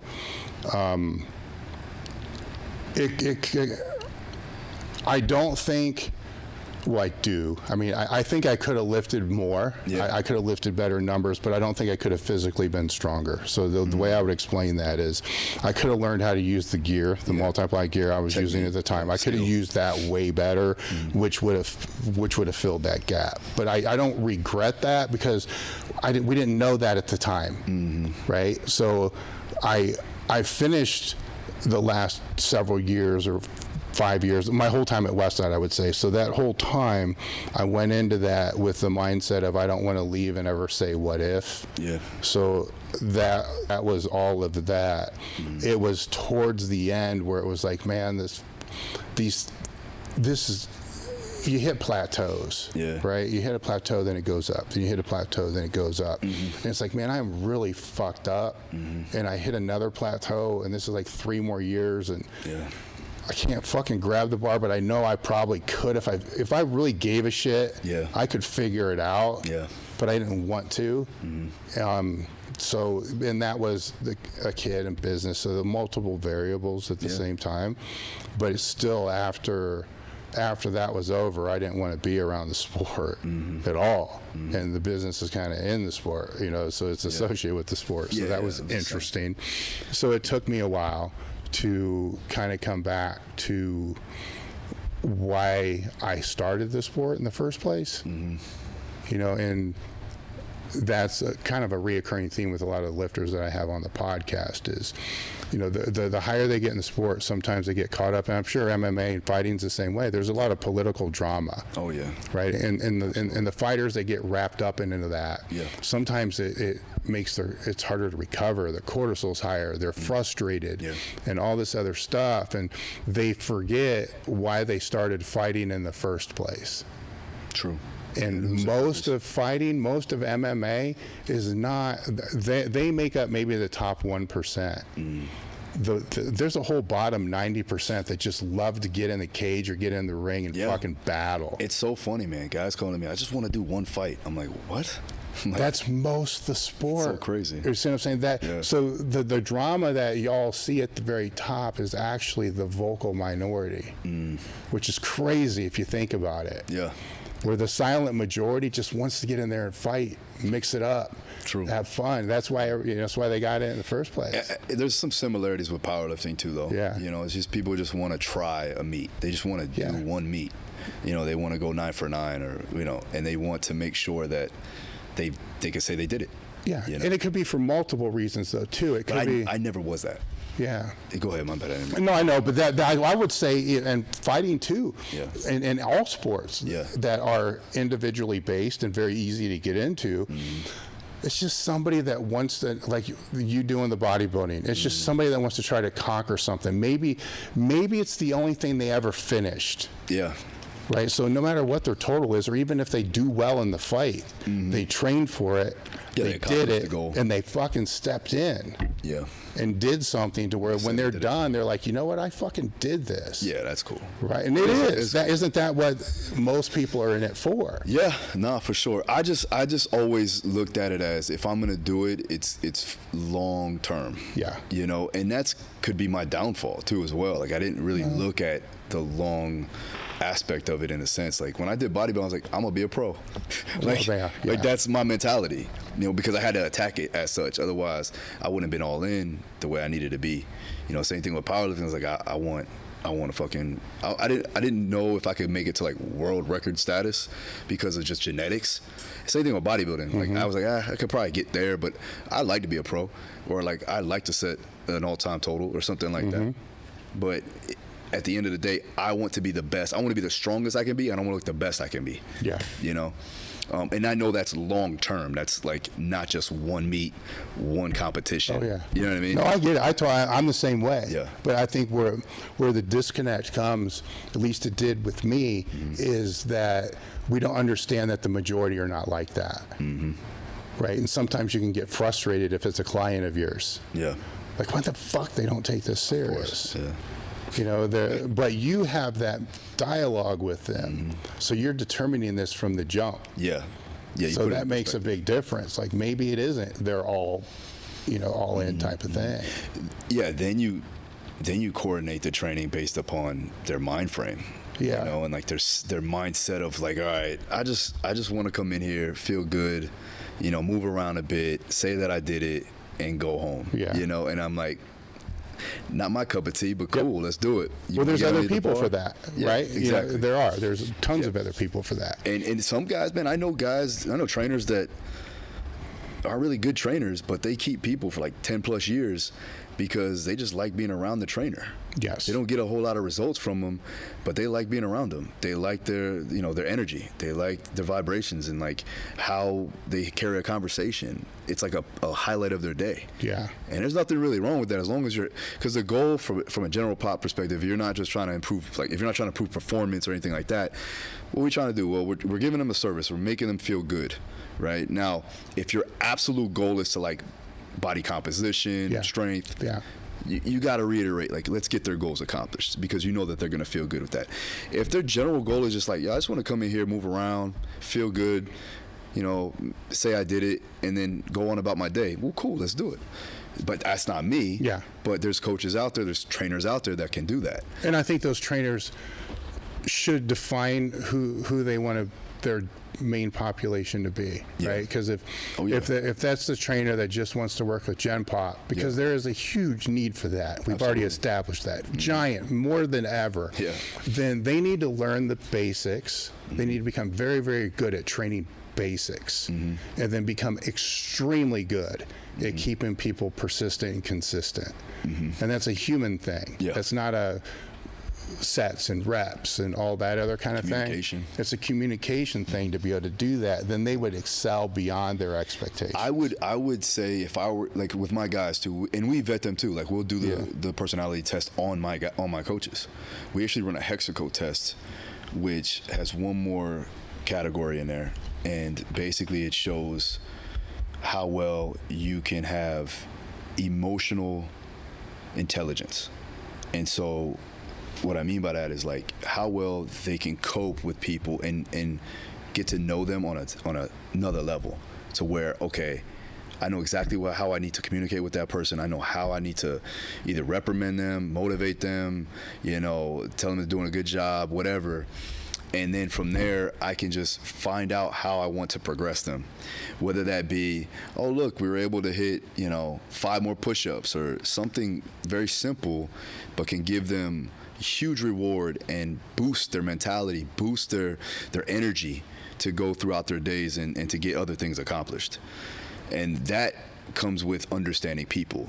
So if I were to give them anything, it's like knowing how to be charismatic, knowing how to have great communication skills, knowing how to be extroverted, carrying on conversation, and then getting to the root cause of their demons, their flaws, their insecurities, and then also what do they want to accomplish. And those small goals, if it's small to you, it may be big to them. So you have to put that in perspective. Yeah. With all the years that you've had and all the clients that you had, all the fighters that you had, tell me about a time when you felt it was all worth it. There's a couple. I mean, there's a lot.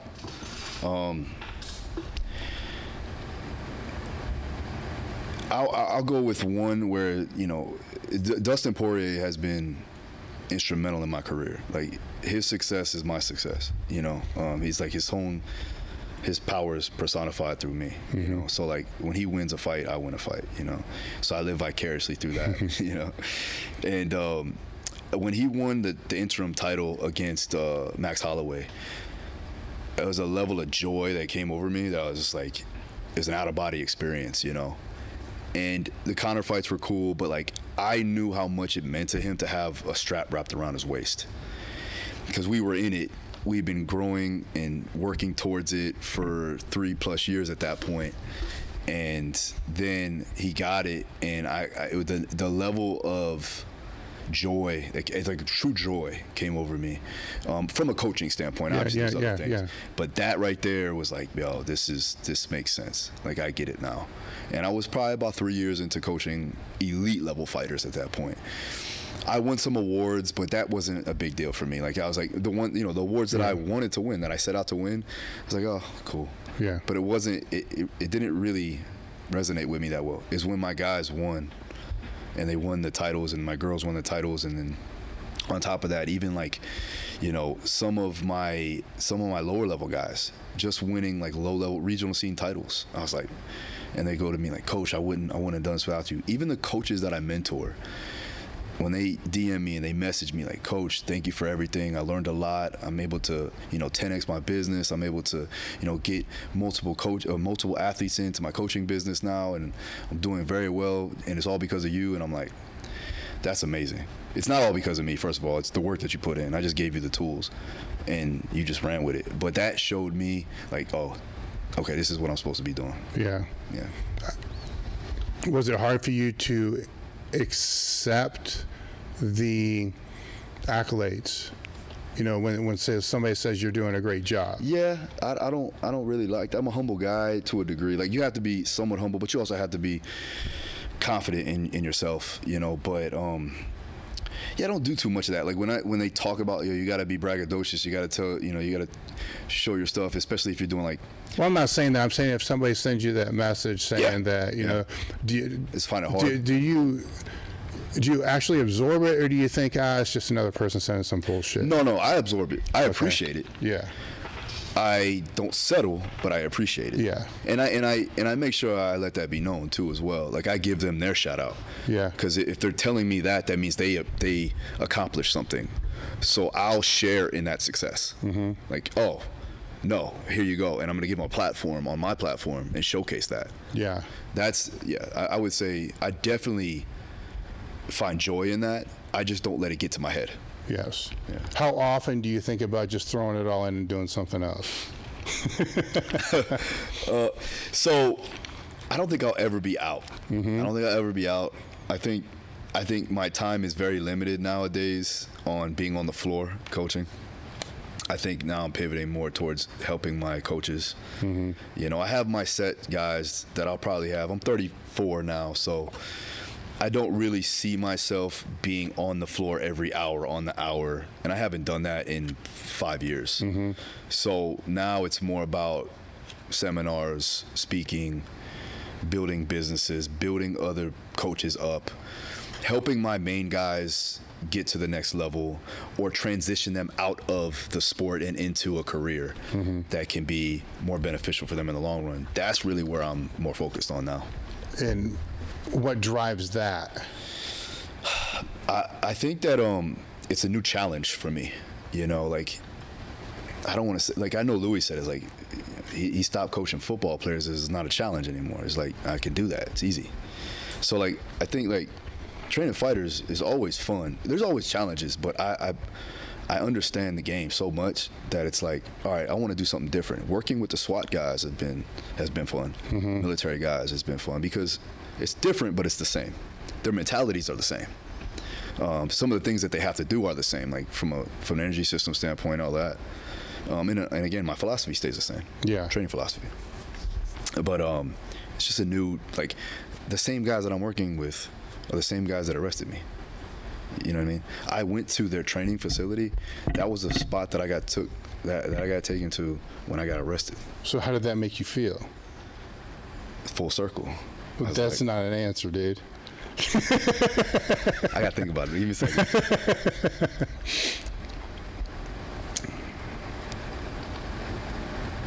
Reborn, redeemed, refueled. I just felt like I transitioned, I transcended, If I didn't go through that situation, who knows where I would have been. If I didn't get locked up, I could have been doing the same shit because I never would have paid the price. And I find joy in working with those individuals because I know what it takes for them to get their jobs done. And it's hard. And I go, man, I respect y'all. I respect everything you do. I work with now the Broward sheriff. It's the sheriff. Mm-hmm. And he's gone, done tremendous things, and he's been in my neighborhood. He's from my neighborhood, So that right there, when you look at it, I'm like, man, that's a blessing. And I was able to take the talents, the experience, the skills that I acquired, the ups and downs, the fucking late nights, staying up all night, waking up early. I used to do boot camps at 5 a.m. and boot camps at 12 midnight, and I'll go back and forth for 5 days straight because I just wanted to help people make a living, and do what I wanted to do. And that's what got me to this position of where I am now. It's not done, it'll never be done. But when we say, yeah, that transition out, For that moment, did it kind of feel like it was? Yeah, and nobody could really feel me on that too, because I was sitting in the car before I walked out, and I go, wow, this is fucking crazy. And I walked in there, and it was a little weird, and I still really, like, courthouses and shit like that still bother me, you know, because it was big, like 60 years I was facing, like 2 counts of, you know, armed robbery, attempted murder, and I'm like, I never want to be here again. And I never did. I never looked back. Changed it all. You know, I changed my mindset primarily. Like my mentality of getting after it, effort, and all that was there. But like trying to prove shit, have a chip on my shoulder, it was gone after that. Even when I started fighting, I never got into another street fight again. It's like, why? I fight every day in the gym. I don't have to prove anything to anybody. Yeah. You know? Now transitioning into that next space in my life, it's like, I don't have to prove shit. I just want to do what I love to do. I want to help people. And anybody that's willing to take the path with me, let's do it. But you got to be able to catch up, because I'm running fast. Well, it's still, you started out the whole story, right?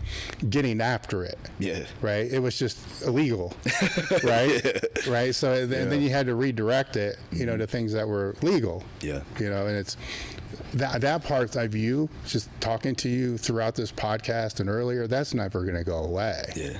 You know, it's just redirecting. Yeah. You know, that's the main drive, right? Is what would you do if you couldn't get after anything? I'd be dead. Yeah. I'd be dead.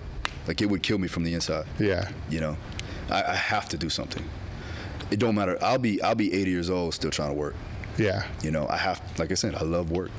I love it. You can't pull me away from it. But I will tell you this, is that finding happiness in new things is really what I have to put myself in the right position to do. Because I found, to me, because I moved around so much when I was a kid, like I probably moved about 12 different times when I was a kid. So like, I'm not used to being in one place for a long time. I think that's why I pivot a lot. And I said it to my wife, because my wife, she grew up in the same house till she was grown, from the same area. We still live in the same neighborhood she grew up in. Like, where me, I'm all over the place. So it's totally different where and she's like, you don't ever get excited for things. And I'm like, I used to fight in a cage, you know? Like, there's a lot of shit that goes down that gets stuck in here. And then I'm always antsy. Like, I can't. She's like, you can never sit down. And I go, I have to do something. I have to move. And I have to transition. And I think that is a detriment, but it's also a strength, because I'm able to pivot, and I'm able to adapt, and I'm able to overcome, transition, whatever you want to call it. But then again, I also have to stay the course. So I have to know when is the right amount of time to hold down the consistency, and then when it's time to make that pivot. And now I've been able to understand when I need to do so. Because it gets to the point where when I wake up and I don't want to do something over and over again for a long period of time, I got to make the change, right? So that's a tough one too, right? Because that's part of the grind. Yeah. Is being able to stick it through when you don't want to do it. How do you find that? Or how do you work that out in your head? I have to look at it like, if I were to do this for the rest of my life, every day, would I want to do it? Yeah. And if the answer isn't a hell yeah, then I got to make the change. You know, if I'm like, I don't want to do that shit. Like, I got to want to do it even when I'm not getting paid. Yeah. You know, I went down to Tim's. He didn't have to pay me. He paid me really well, but he didn't have to pay me, because I knew that there was a bigger cause that was going to happen. Yeah. Right? I knew that this shit was going to pay off in other ways. We're about to go train Justin Timberlake and do his new album in a couple months or a couple weeks. Yeah. It's a higher purpose, like making that drive. I trained Jake Brutal Boswick. Kid's been with me for 7 years. A bare knuckle fighter. He don't make no money like that. I don't charge him anything. Trains for free. I want to do it. I go there. I drive an hour and a half. Get there. He knows it too, and he loves it. He respects it, and he appreciates it. Yeah. It's those people that appreciate what I do. I don't charge the fighters anything. I'll do that all the time, all day long, as long as it's not taking away from my family, And as long as it's not draining me of my energy, Yeah. I'm down to do it. So it's one of those things where I was like, I know I'll do that for the rest of my life. Even with the SWAT guys, I know those guys don't make no money. I make more money than them. But I'll do it because it's what I like to do, and I like being around them. So, but if it's something to where it's like, man, this shit, I don't want to do this shit. I don't want to put myself in a position. I don't want to drain my energy to where it's going to take away from people that I love. I'm not doing it, and then I won't do it. And that's my biggest problem too. My assistant, Maureen, she'll be like, "Are you sure you need to do this?" And I go, "Nah, I don't need to do this. Yeah. Fuck this." And so that's my biggest issue. It's like I gotta call it. I gotta say no more times than not. Yeah. Were there any topics that you wanted to talk about that we didn't get to? I wanted to talk to you about like how it all started with EliteFTS. Yeah. It started with, Louis was doing seminars. Yeah. And he asked me to start doing the seminars with him. And so I was a personal trainer at the time. Yeah. So the degree and all the training foundation Were was you working at that gym that he opened up, or is that you were working somewhere else? No, I was working somewhere else. Okay. So I came to Columbus for Westside, and I was working in a health club, a corporate fitness center downtown. So it was all Gen Pop, and I did that for 8 years. And then before that, I was a gym manager and basically doing personal training before personal training existed. Yeah. For a while. What year was this? Probably 90 is when I came. Yeah. And I mean, the first time I started training anybody was I worked at a health club in my local town in '86. So Louis starts doing these seminars, and I'm like the ride around guy, sort of the demonstration guy. Yeah. And after a while, he just got sick of it. Yeah. These coaches are stupid, so he didn't want to do it. So he said, well, you do the, so then I started doing them. But I remember, I think it was at Ball State at the time, he was being Louis, just going on for like 2 hours. And I grabbed, I was trying to get his attention. Yeah. And like, just give me fucking 10 minutes. People were actually sleeping. They were on the floor sleeping. Get out. It was there were the disconnect. Louis is Louis, right? He's in his zone. Yeah. And so I got his attention, and I just really quick on the dry erase board wrote our basic template down, which was in one of the original T Nation articles. Like here's what we do. It's like a dynamic day, max effort day, is a supplemental accessories. Then after I wrote it, I'm like, fuck, this is easier than I thought. And it's then so after that, he said, just start doing the seminars. And that was the first part, was doing seminars, and he was doing consulting work too. Yeah. So going with him to a lot of the pro teams he was going to. Yeah. And then it was, I was doing that. So you go do this, so they'd call him, then he'd have them call me, then I'd go do that. And then my wife was training at Westside at the time. And I'm also at a point where there's an ad in Powerlifting USA, and we're selling like supplements. I don't even know what it was, the seminars or something like that. And my wife was bitching to Louis, and she was in the night crew, about how she didn't like her job and whatever it was. And he said, well, why don't you just sell my shit? And so she asked me, and I'm like, well, what shit is he talking about? Because he was selling like a Man Array, belt, squat belt. There wasn't a lot of crap, but we already had stuff. There was the seminar, and there was like Tribulus or some stupid thing I was selling. And so then from there, he gave us whatever that was on consignment. So a couple $1,000s worth of product, which we couldn't have afforded in the first place. And I'm still working as a trainer at the time. So I'm kind of doing both, going back and forth, moving that stuff. So that's when that was the physical part of it. While that was happening, I was also answering questions for this website called deepsquatter.com. Okay. So when I first got on the internet, I mean, this is the time I didn't have a computer. I'm out of college, right? This is fucking, it's probably like 98. So my older brother made me a computer. It's just regurgitated parts. I get on AOL, it's just dial-up shit, right? And I start looking, powerlifting, and then I find Westside, and I'm like, and it was not really what we did. It was just like a summation of Louis' articles. Okay. So I think I ended up emailing the guy saying, "Would you?" Because he was doing a Q&A. Yeah. I'm like, "Would you like me to answer some of these questions?" Yeah. Because I'm there. Yeah, you know, yeah, I'm actually doing this, and I'm actually doing these seminars. So that started, and then in one of the seminars, somebody asked me if I had a website, and I said, "No, I have one." He's like, "No, you don't." You know, it's just like a banner ad. It's just like, here's the one page and like 5 products with prices. Yeah. And he's like, "A buddy of mine has this Q&A. It was kind of like a forum, but it wasn't a forum. It's like somebody just asked the questions, you give the answer, that's it. Gotcha. No forum bullshit." Yeah. And he needs somebody to help test that. I'm like, "Well, fuck, I'll do that. I'm kind of doing it now." Yeah. You know, except I have to send it to email to somebody, and it takes a month, you know, to get it loaded. So the EliteFTS site, or at the time the Elite Fitness Systems before it got shortened, was just a Q&A. So people, it was Ask Dave. So they'd ask the question, I'd answer it, and it gets posted. Yeah. That ran for about a year, and then people started asking, where do you get bands? Where do you get these Russian manuals? Where do you get this? Yeah. And so the guy I was working with then, is still with me now, we put together a cart, you know, for those items. And then over a period of probably a year, 2 years, the customers and the people online abbreviated the name to EliteFTS because it was easier to write than Elite Fitness Systems. Okay. So then I'm like, okay, this is way better. It's shorter. Did you ever think about doing like EFTS? I did. But I mean, when you start, you don't know shit. You know, it's just like I total elite. You know. Yeah. And so it kind of went into that, and then it was when they abbreviated it. It's like, okay, I probably need to trademark this. You know, from all that.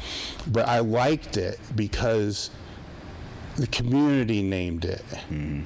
You know, I didn't name it. I didn't know till years later I was going to spend the rest of my life saying F as in Frank, T as in Tom, S as in Sam.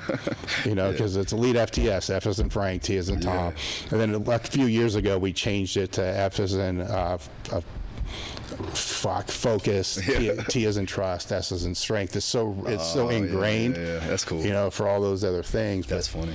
That was the start. You know, and then as it began to grow, it was more of, what is this going to be a service thing with the seminars, or is it going to be the product thing? And I kept kind of going back and forth with what this was going to be. And then when I finally arrived at the vision, you know, the live, learn, pass on, it was like, I don't want to charge for content. Nobody's charged me, you know, for everything that I ever learned. It's I need to give contribution. Yeah, I need to give back, you know, because those. How many years in were you when you came to this conclusion? Probably 1 or 2. I mean, it was pretty quick because I was when I decided this is what I was going to do, and I wasn't going to be in the gym 10 hours a day. Yeah. And as soon as I started to get positive revenue, and I'm talking 500 a month. I am not talking a lot, like 500 a month. I hired the E-Myth Consulting at that time, which was exactly 500 a month. So I was working to make 500 a month so I could pay them the 500 a month. And then that walked me through how to learn business in your business. So it's my degree is in exercise science, nutrition, but I grew up in a family business, so I was around it. Okay. And I had my mom and dad to answer questions about business. But this provided me what is the strategic objective? What is the primary aim? What is, you know, the financials? You know, all this gave me. It was a 5-year program the way it was set up at the time. Yeah. And it took, I did it, I finished it. You know, my whole thing was I'm going to finish this damn thing, even though the financial part pissed me off because we had QuickBooks. Like, why am I learning all this when QuickBooks does it? I kind of get it now, but still, that was kind of the start in the earlier years, but it probably took 6 years before I could pay myself anything. You know, so there was a time when How were you making money though? You still training? I was still training, yeah, and I was still competing. So there's a lot of things being balanced there too. So I had a beeper. You know, we didn't have cell phones, right? Yeah. So I'd get a page, and I'm like, oh shit, somebody called. They're gonna want to order something. Like every 3 days, I might get a page, like the greatest thing. Then I'd have to call them, you know, from the landline back. Yeah, and that's crazy. I sent out flyers, so I'd make flyers and then send them out to every customer I had. Yeah. And then I was able to get a hold of, I think it was the NSCA mailing list or a coach's mailing list, and I couldn't send to everybody because I didn't have enough money. Yeah. You know, so I would just randomly send to as many people as I can. Yeah. At one point, we had catalogs that I printed off my inkjet printer, and then had to fold and staple, and then package and send. That was a straight mailing. Yeah, it was a bitch. It was like 1,000 of those. You know, licking the stamps and shit like that. Stapling them all together. Yeah, yeah. That's crazy. Yeah. That's awesome, man. So like it started to blow up though. When it was like your first piece of equipment though, like your first actual EliteFTS piece of equipment. Okay, yeah. Part of when Louis pushed the stuff over, he also pushed over all the equipment that he was selling that was not actually the reverse hyper too. Yeah. So it was like a power rack, a combo rack, the belt squat, a reverse hyper. Maybe a bench rack. There's like 5 pieces. So the way that would work is people would order it from me, then I would send it. This is so funny. I would fax Louis. Yeah. Right? And then he would basically take it out of his fax, put it back in his fax, and send it to the manufacturer. Yeah. And then this went on for a while, and then his manufacturer ended up going out of business without telling anybody. You know, so I have orders out there, and 6 months. I'm telling people it was close to 6 months. 4 to 6 months, I'm telling people, I don't know, man, I don't know. And then it ends up that they go out of business. And then Louis only found out because he drove down there, because he had orders too of his own that were going through there that weren't being fulfilled. And I already spent the money because I would leverage that money into books or whatever it was. Yeah. And so now I found out at this time, there's a problem. Damn. You know, I either need to find money real quick, or I need to find somebody to make equipment. And got a hold of Louis and said, you know, he was looking, I'm looking, so we're both kind of looking. Then he basically just found somebody for the reverse hyper and said, fuck the other stuff. I said, well, you're cool if I do this other stuff. And I had to go through 3 different manufacturers before I found one that actually wanted to work with me. The problem was, see, the business model was all education based, but free.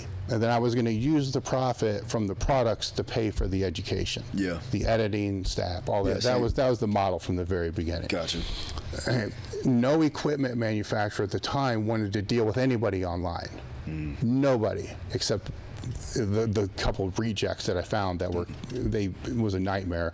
But got through those, and then I found one willing to do it. And then it was structured in such a way that, you know, we're still together now after all these years later. So it worked very well. And then that was when we went EliteFTS on the equipment, because before there was no name, even with the West Side stuff, there was no name on it.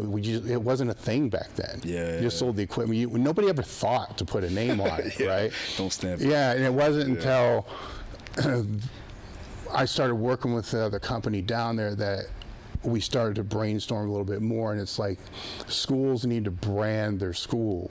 You know, like, why can't a high school brand their high school the same way a university does? You know, why can't a training center be able to brand their rack the same way a university does, right? Like a DeFranco, you see the racks, you know, it's branded, it's named, you know when you walk in there. It's like, we need to do this in a way that's they can afford to do, that's not like contacting somebody that's going to make all custom shit for a university. So that came probably, God, I got 5 years in, maybe. I mean, it's 25 years ago now. You know, so it's so far back that it's hard to tell. So, because I still have, I mean, the equipment stands a test of time. Oh, it does. You know, are you manufacturing it now all on your own, or you still have a company? No, I have somebody, because I can't. The caveat here is I can't afford to do both. Like, if I was to manufacture the equipment, I wouldn't be able to produce the education. Yeah. That's why you can't find any equipment manufacturers who have free education. Yeah. There's only so much margin that's in that product, right? So that's kind of the balance with that. And the deadlift platform that's sitting right there, that was one of the first pieces I ever got that went into the IPA National warm-up room probably 20 years ago. Wow. The power squat machine over there is one of the first ones I had in one of our main first locations. Which one? The white one that's over there. That's 20 years old too. Oh, shit. And it's going to be replaced. This year I've started to replace some of the older shit. Like the leg press was probably 20 years old. And I liked it because I could say, you know what, this is 20 years old. Yeah. And I've never done anything to it. Yeah. Nothing. Yeah. And I got a reverse hyper that's been with me since Tony. Oh, yeah. Yeah, it's still sitting in there. The one that bolts into the ground? Yep. Oh, yeah. That thing will last forever. Yep. Man. Yeah. It did. Yeah. It started test time. That's like the thing is like, I look in here and I'm like, I was telling him it's like a meathead's playground. Oh, yeah. It's like if I was Toys R Us again, you know what I mean? Like so much stuff. Yeah. When you had this vision, like, did you see this all unfolding? I saw it bigger. Yeah? Yeah. What stopped it from going that big? Margins. Yeah. I didn't factor in logistics. Well, not really the logistics. I didn't factor in how much shit you really need to sell to be able to do what I wanted to do. Yeah. Right. So and there's a couple times we kind of got close, when I talk like a full content team, like, 7-10 people just blasting stuff out all the time. Yeah. Times we kind of got close when it was all written, right? Because now you can, it's different, when it's the video, it's a different skill set. Sure. It's a little different things. Content's changed a lot in 25 years. Yeah. So you got to be able to, that's a whole nother area you got to pivot through. Yeah. Where YouTube just used to be the way to put a video in an article and not have to pay the bandwidth of the video because it was embedded. Yeah. So it wasn't until later. That makes sense. And a lot of these things I was too slow. Like on YouTube, there were a lot of other people that were monetizing. I'm like, what the fuck you need to monetize? I just need it to embed. Yeah. I'm not even worried about it. Like, why the fuck do I don't want people to go to YouTube. Yeah. I want them to become my website. Yeah. And so that was a little delayed, and it changed over the years too. For sure, yeah. So right now your focus is on only product, but we're still doing a lot of content. So your content, the product is getting is helping the content, right? Yes. Without the product, there's no content. Yeah. So that's now we do monetize YouTube, which I didn't do before. We have sponsors for the podcast. So we now are starting to monetize content to help offset cost of the content, because I had the margins again. Shipping prices are through the roof, so I got to absorb some of the shipping. Yeah. So it's a balance. It's a constant shuffle to be able to balance through there, where it's. In hindsight, I should have monetized content as soon as I could. Not the way people would think, but like the YouTube stuff, like the low hanging, that kind of stuff. Should have monetized that. Podcast, obviously, sponsorship, everything else too as well that helps. Yes. When so grand goals, vision wise, are you looking to scale to sell, or are you keeping this together all the way through?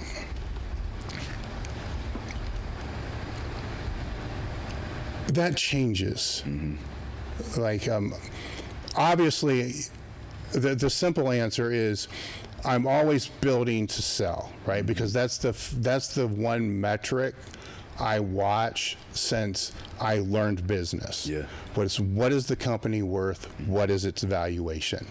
At the end of every year, is that moving in a positive direction? Because anything else that happens under that, I'm not going to say it's not relevant, but it has to feed into what that is. What's your goal for, I would say, your evaluation percentages every year, increasing percentages? Is it 20% increase? Fuck, I don't. As long as it goes up, man. It's like a total. For real? I've been doing this so long, man, that I can look at gross sales, and that changes, because that can go up, but the profit's down. So as long as I try to beat year prior, that's where I focus the most. Because that's fucking harder to do than people think it is. I've never had, outside of like maybe the first year, I've never had a year where we grew by more than than 10%. That's standard though. Yeah, that's actually good though. Very slow chipping away. Some are low, like they lose money. I had years that we went down. 3 years that go down. There's like, fuck, we need to bring it back up. Yeah, to be able to kind of go into there. Okay, here's an interesting thing. When it went down, what was your immediate response to bring it back up? Well, first off, what months were down, right? Because there's seasonality. So in the winter months, it's smaller items, holidays. Gotcha. T-shirts, bands, shit you're gonna buy for gifts. Yeah, will happen. And schools are not, and a lot of training centers don't buy equipment at the end of the year. Yeah, they're out of money. Yeah, true. Right, and budgets get reestablished at the beginning of the year. Yep. So, like what months were off, and then from there I can see what categories are off, and then why is the category off? Is it because there's not enough new items? Is it because we're carrying too many items and the inventory is so high that it's hurting? Because everything that's sitting in the warehouse is money that's not in the bank. Yeah. Right. So sometimes you got to move that money from the warehouse into the bank, which is a sale or clearance, stuff like that. Yeah. So that's the first thing is what's not working, right? From big picture. Then why is it not? Is it marketing? Where is? Then who knows, right? Because there's so many things that feed into marketing that it's ridiculous, and do you have anybody that helps you investigate that? Yeah. Yes, and that's a tricky one too, especially when you're online, right? Because everybody's a fucking Facebook marketing AdWords specialist, right? Until you ask for or the what was the other one? The reverse targeting. Yeah. Reverse targeting ads. They're all specialists, right? Yeah. And they'll all take your money, and then when you ask them to validate the ROI, and they do, but then your monthly sales are not higher, they're just taking credit for sales you would have already had. Yeah. So that's a difficult. You did nothing. That's a difficult domain to navigate. Unfortunately, I've ran through a lot of marketing teams like that. Yes, it's very hard because you have to keep yourself very smart with what's going on, because you have to be able to validate their ROI. Yeah.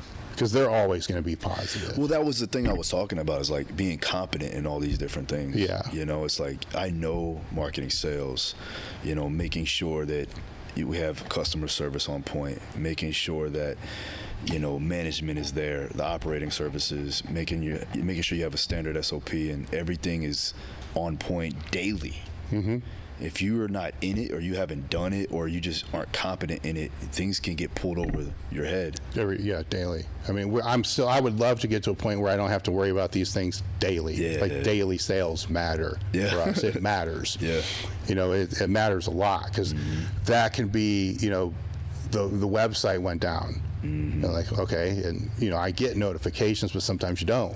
The website goes down. It can go down. I mean, anything can happen. That's true. It's business. It's just, that sucks, man. Yeah, you name anything, it's happened to me. Well, I have several programs out, and they all have landing pages. Yes. And so, like, you'll have my basic, my general website, and then you click links, and then you go to a ClickFunnels, and then some of those sites will be down. Yep. And then I'll find out through people just DMing me, like, yo, bro, listen. I'm like, all right. It's motherfucker, ain't it? Yeah. So on like the main page and stuff like that, we have alerts set up that it goes down, I'll get a text. Nice. Or the guy that does the website will do a text. But we still as a team manually need to go through and like click the education page, click the podcast page. Is it working? Is it feeding? We're all dealing with the same shit with that. And that's like, you go through that. Is that a weekly meeting that you go through, or you're sitting down with the team? Meet with them weekly, but I'll do like the content, and I have many indicators, right? So if I'm doing the content indicators, as I'm going through and filling those KSIs out, I'm clicking on those pages, right? And granted, that's just once a week, but that's really too late. But any of the big shit, I'll probably know beforehand, because somebody will DM me, or they'll call or say something, so there is that. The store's pretty solid. The store's actually very solid, so that's pretty. We have security based around this thing thing like a motherfucker. My guy is the most paranoid person you've ever met in your entire life. That's good. It is good, but it's very frustrating because it slows things. For sure. As far as moving forward, like way down, he won't let anybody else on this fucking site. You know, it's like there's a lot of things that it's good, right? Because when you go down for a few hours, man, it hurts. Yeah. You know, it hurts, especially if it's like Black Friday. It can fucking really hurt. You know, so stuff imagine. Like that. Yeah. So it's probably that plus what? It wouldn't be Christmas, but what would be your other biggest day? Sales? Cyber Monday. Cyber Monday. Yeah. That makes sense. Cyber Monday is usually bigger than Black Friday. Yeah. But any of that month in November, you know, it all matters. Yep. But the every fucking day matters. You know, it does, but for those matter the most. We don't have to get into numbers. Yeah. But what would you say was what's your biggest KPI from the product side? What are you looking at on that end? There's essentially two businesses here. Yeah. Right. So there's what my sales reps do, which is going to come through purchase orders and quotes. That's about 51% of the sales. And that's equipment. But, you know, if you're ordering for a gym, you could be putting chains in there. You could be putting accessories. There's other things that can fall in there. But majority is the equipment. You know, the other batch is coming through the website, which is the accessories. Yeah. When you start to deal with whatever comes through the fucking t-shirt thing on YouTube, I don't even know the name of it, right? Like Teespring or whatever the fuck we use. Oh, yeah. Or the Amazon sales. That shit's so low, it's not even worth paying attention to. You know, it doesn't even. There's something like that. It doesn't matter. It's just there. Now the hope is you think when you're setting it up, this is gonna be awesome, right? And it's like, fuck, it's terrible. Oh man, I had plenty of those. Yes, like ebooks that we have on Amazon or Apple don't do for shit either. I'm pretty sure that's all over now. Yeah. At this point. Oh yeah, I think so. Yeah. Yep. What about are articles still relevant? Yeah. It's a different. It's not for a while it went from like the longer form articles to the blogs. Now it's like medium form articles. But I don't think those are ever going to go away. Yeah. Because there's years ago with the site, it used to be if you had an author, there's the credibility factor where if they were a coach and then they wrote the article, that solidified that they knew what they were doing because you could see they know what they're doing. You know, but if they were a coach, then they had a training log and they were competitive. You could see they know what they're doing, they're practicing what they're, so there's like a trifecta that would help with the team members that we had at the time. The Facebook essentially killed the coaching logs, right? Because they just post on there. And then Instagram essentially killed the training logs because it's easier to follow the lifters just on Instagram. The articles, there's been nothing that came around to kind of wipe that out. YouTube and long form podcasts have grown. You know, that's the podcast is more than I thought it was going to be. As far as you're going harder now. Well, it's when you see these other pieces of content, especially like 1 million pages of content, fade away because of social. You know, the training logs and blogs is like what's going to replace that? Like what's going to go there? And it's like, well, I don't fucking know. Like YouTube, it can't just be YouTube, and it can't just be fucking shorts and reels. Like it can't be microblogs on Instagram. Like what else? Like what's going to fit that bigger long form article piece? You know, and the podcast did. And what's going to fit the piece that's going to allow us to showcase other people? As the articles did, the coaches do, you know, that kind of stuff, because I don't want the brand to ever completely be about me, because if we're talking about valuation, now we're talking about lowering my valuation. You know, so there's got to be other. That's what I was saying. Like, do you see yourself as the face of EliteFTS? It can be. I've consciously over the years tried to, if I felt that was becoming too big, I would pull myself out of all content. You know, so if the articles became, my articles were always the best articles, I quit writing. If my training log became the best training log, I quit posting it. You know, that way the other people can be pushed forward, you know, with that intent. Similar Yes. to what I'm doing now. Now the podcast, it's different, because while they're listening to me every single week, we're talking about you, right? So same you're the focus. Yeah, it's the same with me. Yeah. With the podcast, it's like it gives me another stream of content that we can utilize and again showcase individuals that I like to talk to. Yes. You know, like we could sit here. I could have my podcast right now. Yeah. We could do this a whole another 2-3 hours. You know, and we will do it. I'll come out here. We'll do one No, for that'd me be great. too. But like, I think that. One, you're giving out quality content. It's free content for that. You know, people don't have to pay for it. They can show support, you know, all of that good stuff. We can get the sponsors involved. But it's a commitment. And I think that was one thing that I forgot to say was like, I'm heavy into podcasts now. Yeah. You know, I'm like building out a full studio, you know, and I'm doing it to where even like renting out the space for others to come in and podcast in my space. You know, so I'm creating another business on the side that is still correlated with Daru Strong, and it's just Daru Strong Productions as opposed to Daru Strong Training. There's a lot of people that could use a studio to be able to do it. Oh, absolutely. And it's like local, even local gym, other local gyms. I'm like, yo, come through. Yeah, it's fine, whatever. Yeah. You know, or companies that we work with, businesses across the street that we work with that like need that content, they need that marketing. Yep. And they're like, oh, here, use my guy.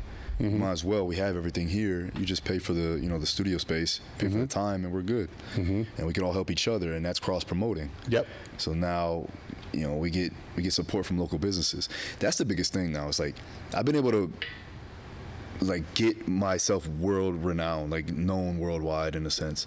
I'm looking to go back into my community and bring it down and condense it so that I can work with my local people and help the community out. Like I'm back in Deerfield, right? I was in Boca for a little bit, and I saw this place open up, and I was like, this is right near my old neighborhood. I was like, I'm doing this right here. And it's not the greatest neighborhood. It's in a good spot. It's in a brand new shopping plaza, which this is the first time I've been in a shopping plaza. I've always been in a warehouse. So I'm like getting foot traffic out the ass. It's weird, right? And I go, I want to take this whole space over. And I want to create an opportunity for the kids that come in here that are going to be in a positive environment as opposed to going out there and doing dumb shit like I used to do. There was a kid the other day, it was like tragedy, man. Like kids get shot out there every day in the football field that I used to play on, right in the back of my gym right now. And I go, there's got to be a better way. So I'm coming up and trying to put a space in there for those kids to just come in and train and be a part of something that's a little bit more positive, you know, a lot more positive than what they're getting, you know. And then they walk in and they got Timbaland there, they got, you know, NBA players in there, they got UFC fighters in there, and they're like, damn, these guys are getting after it in a positive environment, and it's getting me out of the streets. Yeah, giving me something to do instead of smoking weed and doing dumb shit. No, that's freaking awesome. Yeah, so I got this charity that I'm trying to open up. It's been like 2 years in the making, but it's called Warrior Sheppards. So it's for the disadvantaged youth. We're gonna do mentorship. We're gonna do fitness. We're gonna do financial literacy too as well. Teach them how to like save their money. Teach them how to invest.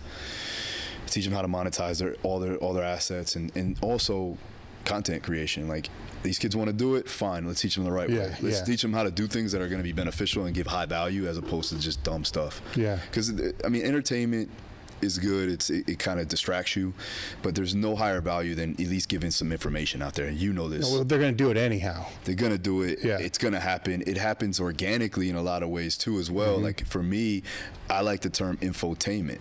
You know, like I'm still giving you some quality advice, some information, and I'm making it entertaining in the same realm. So that's where like you can merge the two, because I'm transitioning. Like it's funny because we come up in an era, especially with me and like the hip hop culture, is like I still listen to some of the stuff that my daughters listen to, whereas like, you know, I still listen to old school, like everything, country, whatever. I'm eclectic in a sense, right? But like my parents were listening to what I was listening to when I was a kid. You know what I mean? Yeah. My wife listens to the music that my daughters listen to or my son likes. it's just a different, I guess, hip hop culture changed everything. Yeah. And so it transitioned into everything that we do, TikTok, Instagram, everything. And so we have to adapt with the times. So with these kids coming in, like if I bring Timbaland in, they probably don't know who Tim is, obviously, but they know who he's worked with. And then I bring these other young rappers that come in here that want to get a workout in. They're like, man, that's such and such. That's a good thing, because then they can communicate that with me. Mm-hmm. We can connect. Like, it's just another level of, what's the word I'm looking for? It's another level of connection that I can get with them, as opposed to just being like reprimanding them or telling them what to do and all that. I could be like, yo, you catch the game last night, or you watched that concert, or something that's going to involve them getting more energy out of me. Mm-hmm. And they go, oh, he's cool, I like him. And then he also teaches me stuff, right? So like, he's nice, he understands where I'm from, he's from where I'm from, and he's giving me some quality advice. That resonates with a lot of young athletes, a lot of young people, because they gotta know that you know where they've been and what they have to go through. Mm-hmm. And that's the same thing with the fighters, is because I've been able to connect with the fighters because I've been in it. I weight cut it, I fought before, I know how it feels. So they have to connect with that. And a lot of guys that'll come in outside of the neighborhood, they try to come in and they try to help. Kids don't take to him because they're like, I can't relate to this guy. I don't even know who he is. He doesn't know how I feel. He doesn't know what I go through. But I do. So it's a better connection that way. So hopefully we put them kids on the right path, and we have more successful people coming out of that neighborhood as opposed to failures. I believe there will be. I appreciate it. Yeah, out of everything that you were talking about today, you're most excited talking about that. Yeah. So lean into that. Yeah. Which I think you're already doing anyhow. Yeah. That's it. Because there's a higher level of purpose, we talked about, like, when you're like, what was your most proudest moment? In a sense, like, really, it's like, it's not yet there yet. I know it's coming, mm-hmm. but it's not there. Mm-hmm. Like, the moment I can really solidify a positive position in the world that I grew up in and came from, that's really the end goal, because I can do things in different. Like I said, I'm going to Spain in 2 months. And I've been in certain areas, and I want to help people that don't have the ability to help themselves. Mm-hmm. And so for that, I've been able to put myself in a position to do so. And I think when God is ready, He'll put me in an ultimate position to help as many people as possible. Right now, I got to start small and grow from there. Mm-hmm. And in due time, and it's all based on my readiness. And it's not on me; it's on a higher power. So we'll just wait and see what's up. Yeah. I'll just stay the course. Where do you want people to contact you? Instagram is easiest to find me. So @DaruStrong. My website's DaruStrong.com. And every other platform. So Twitter is DaruStrong. And my YouTube channel, Phil Daru Strong. That's easy to do when you start early, right? Yeah. You can get it across all platforms. All the boards. Yeah. I'm taking it over. Yeah, exactly. Yep. Thank you for coming out. Man, it's been an honor. All the links are in the bio. Thank you. I appreciate it. This was a great time. I appreciate it. All right. Thank you. And guys, we're out. All right.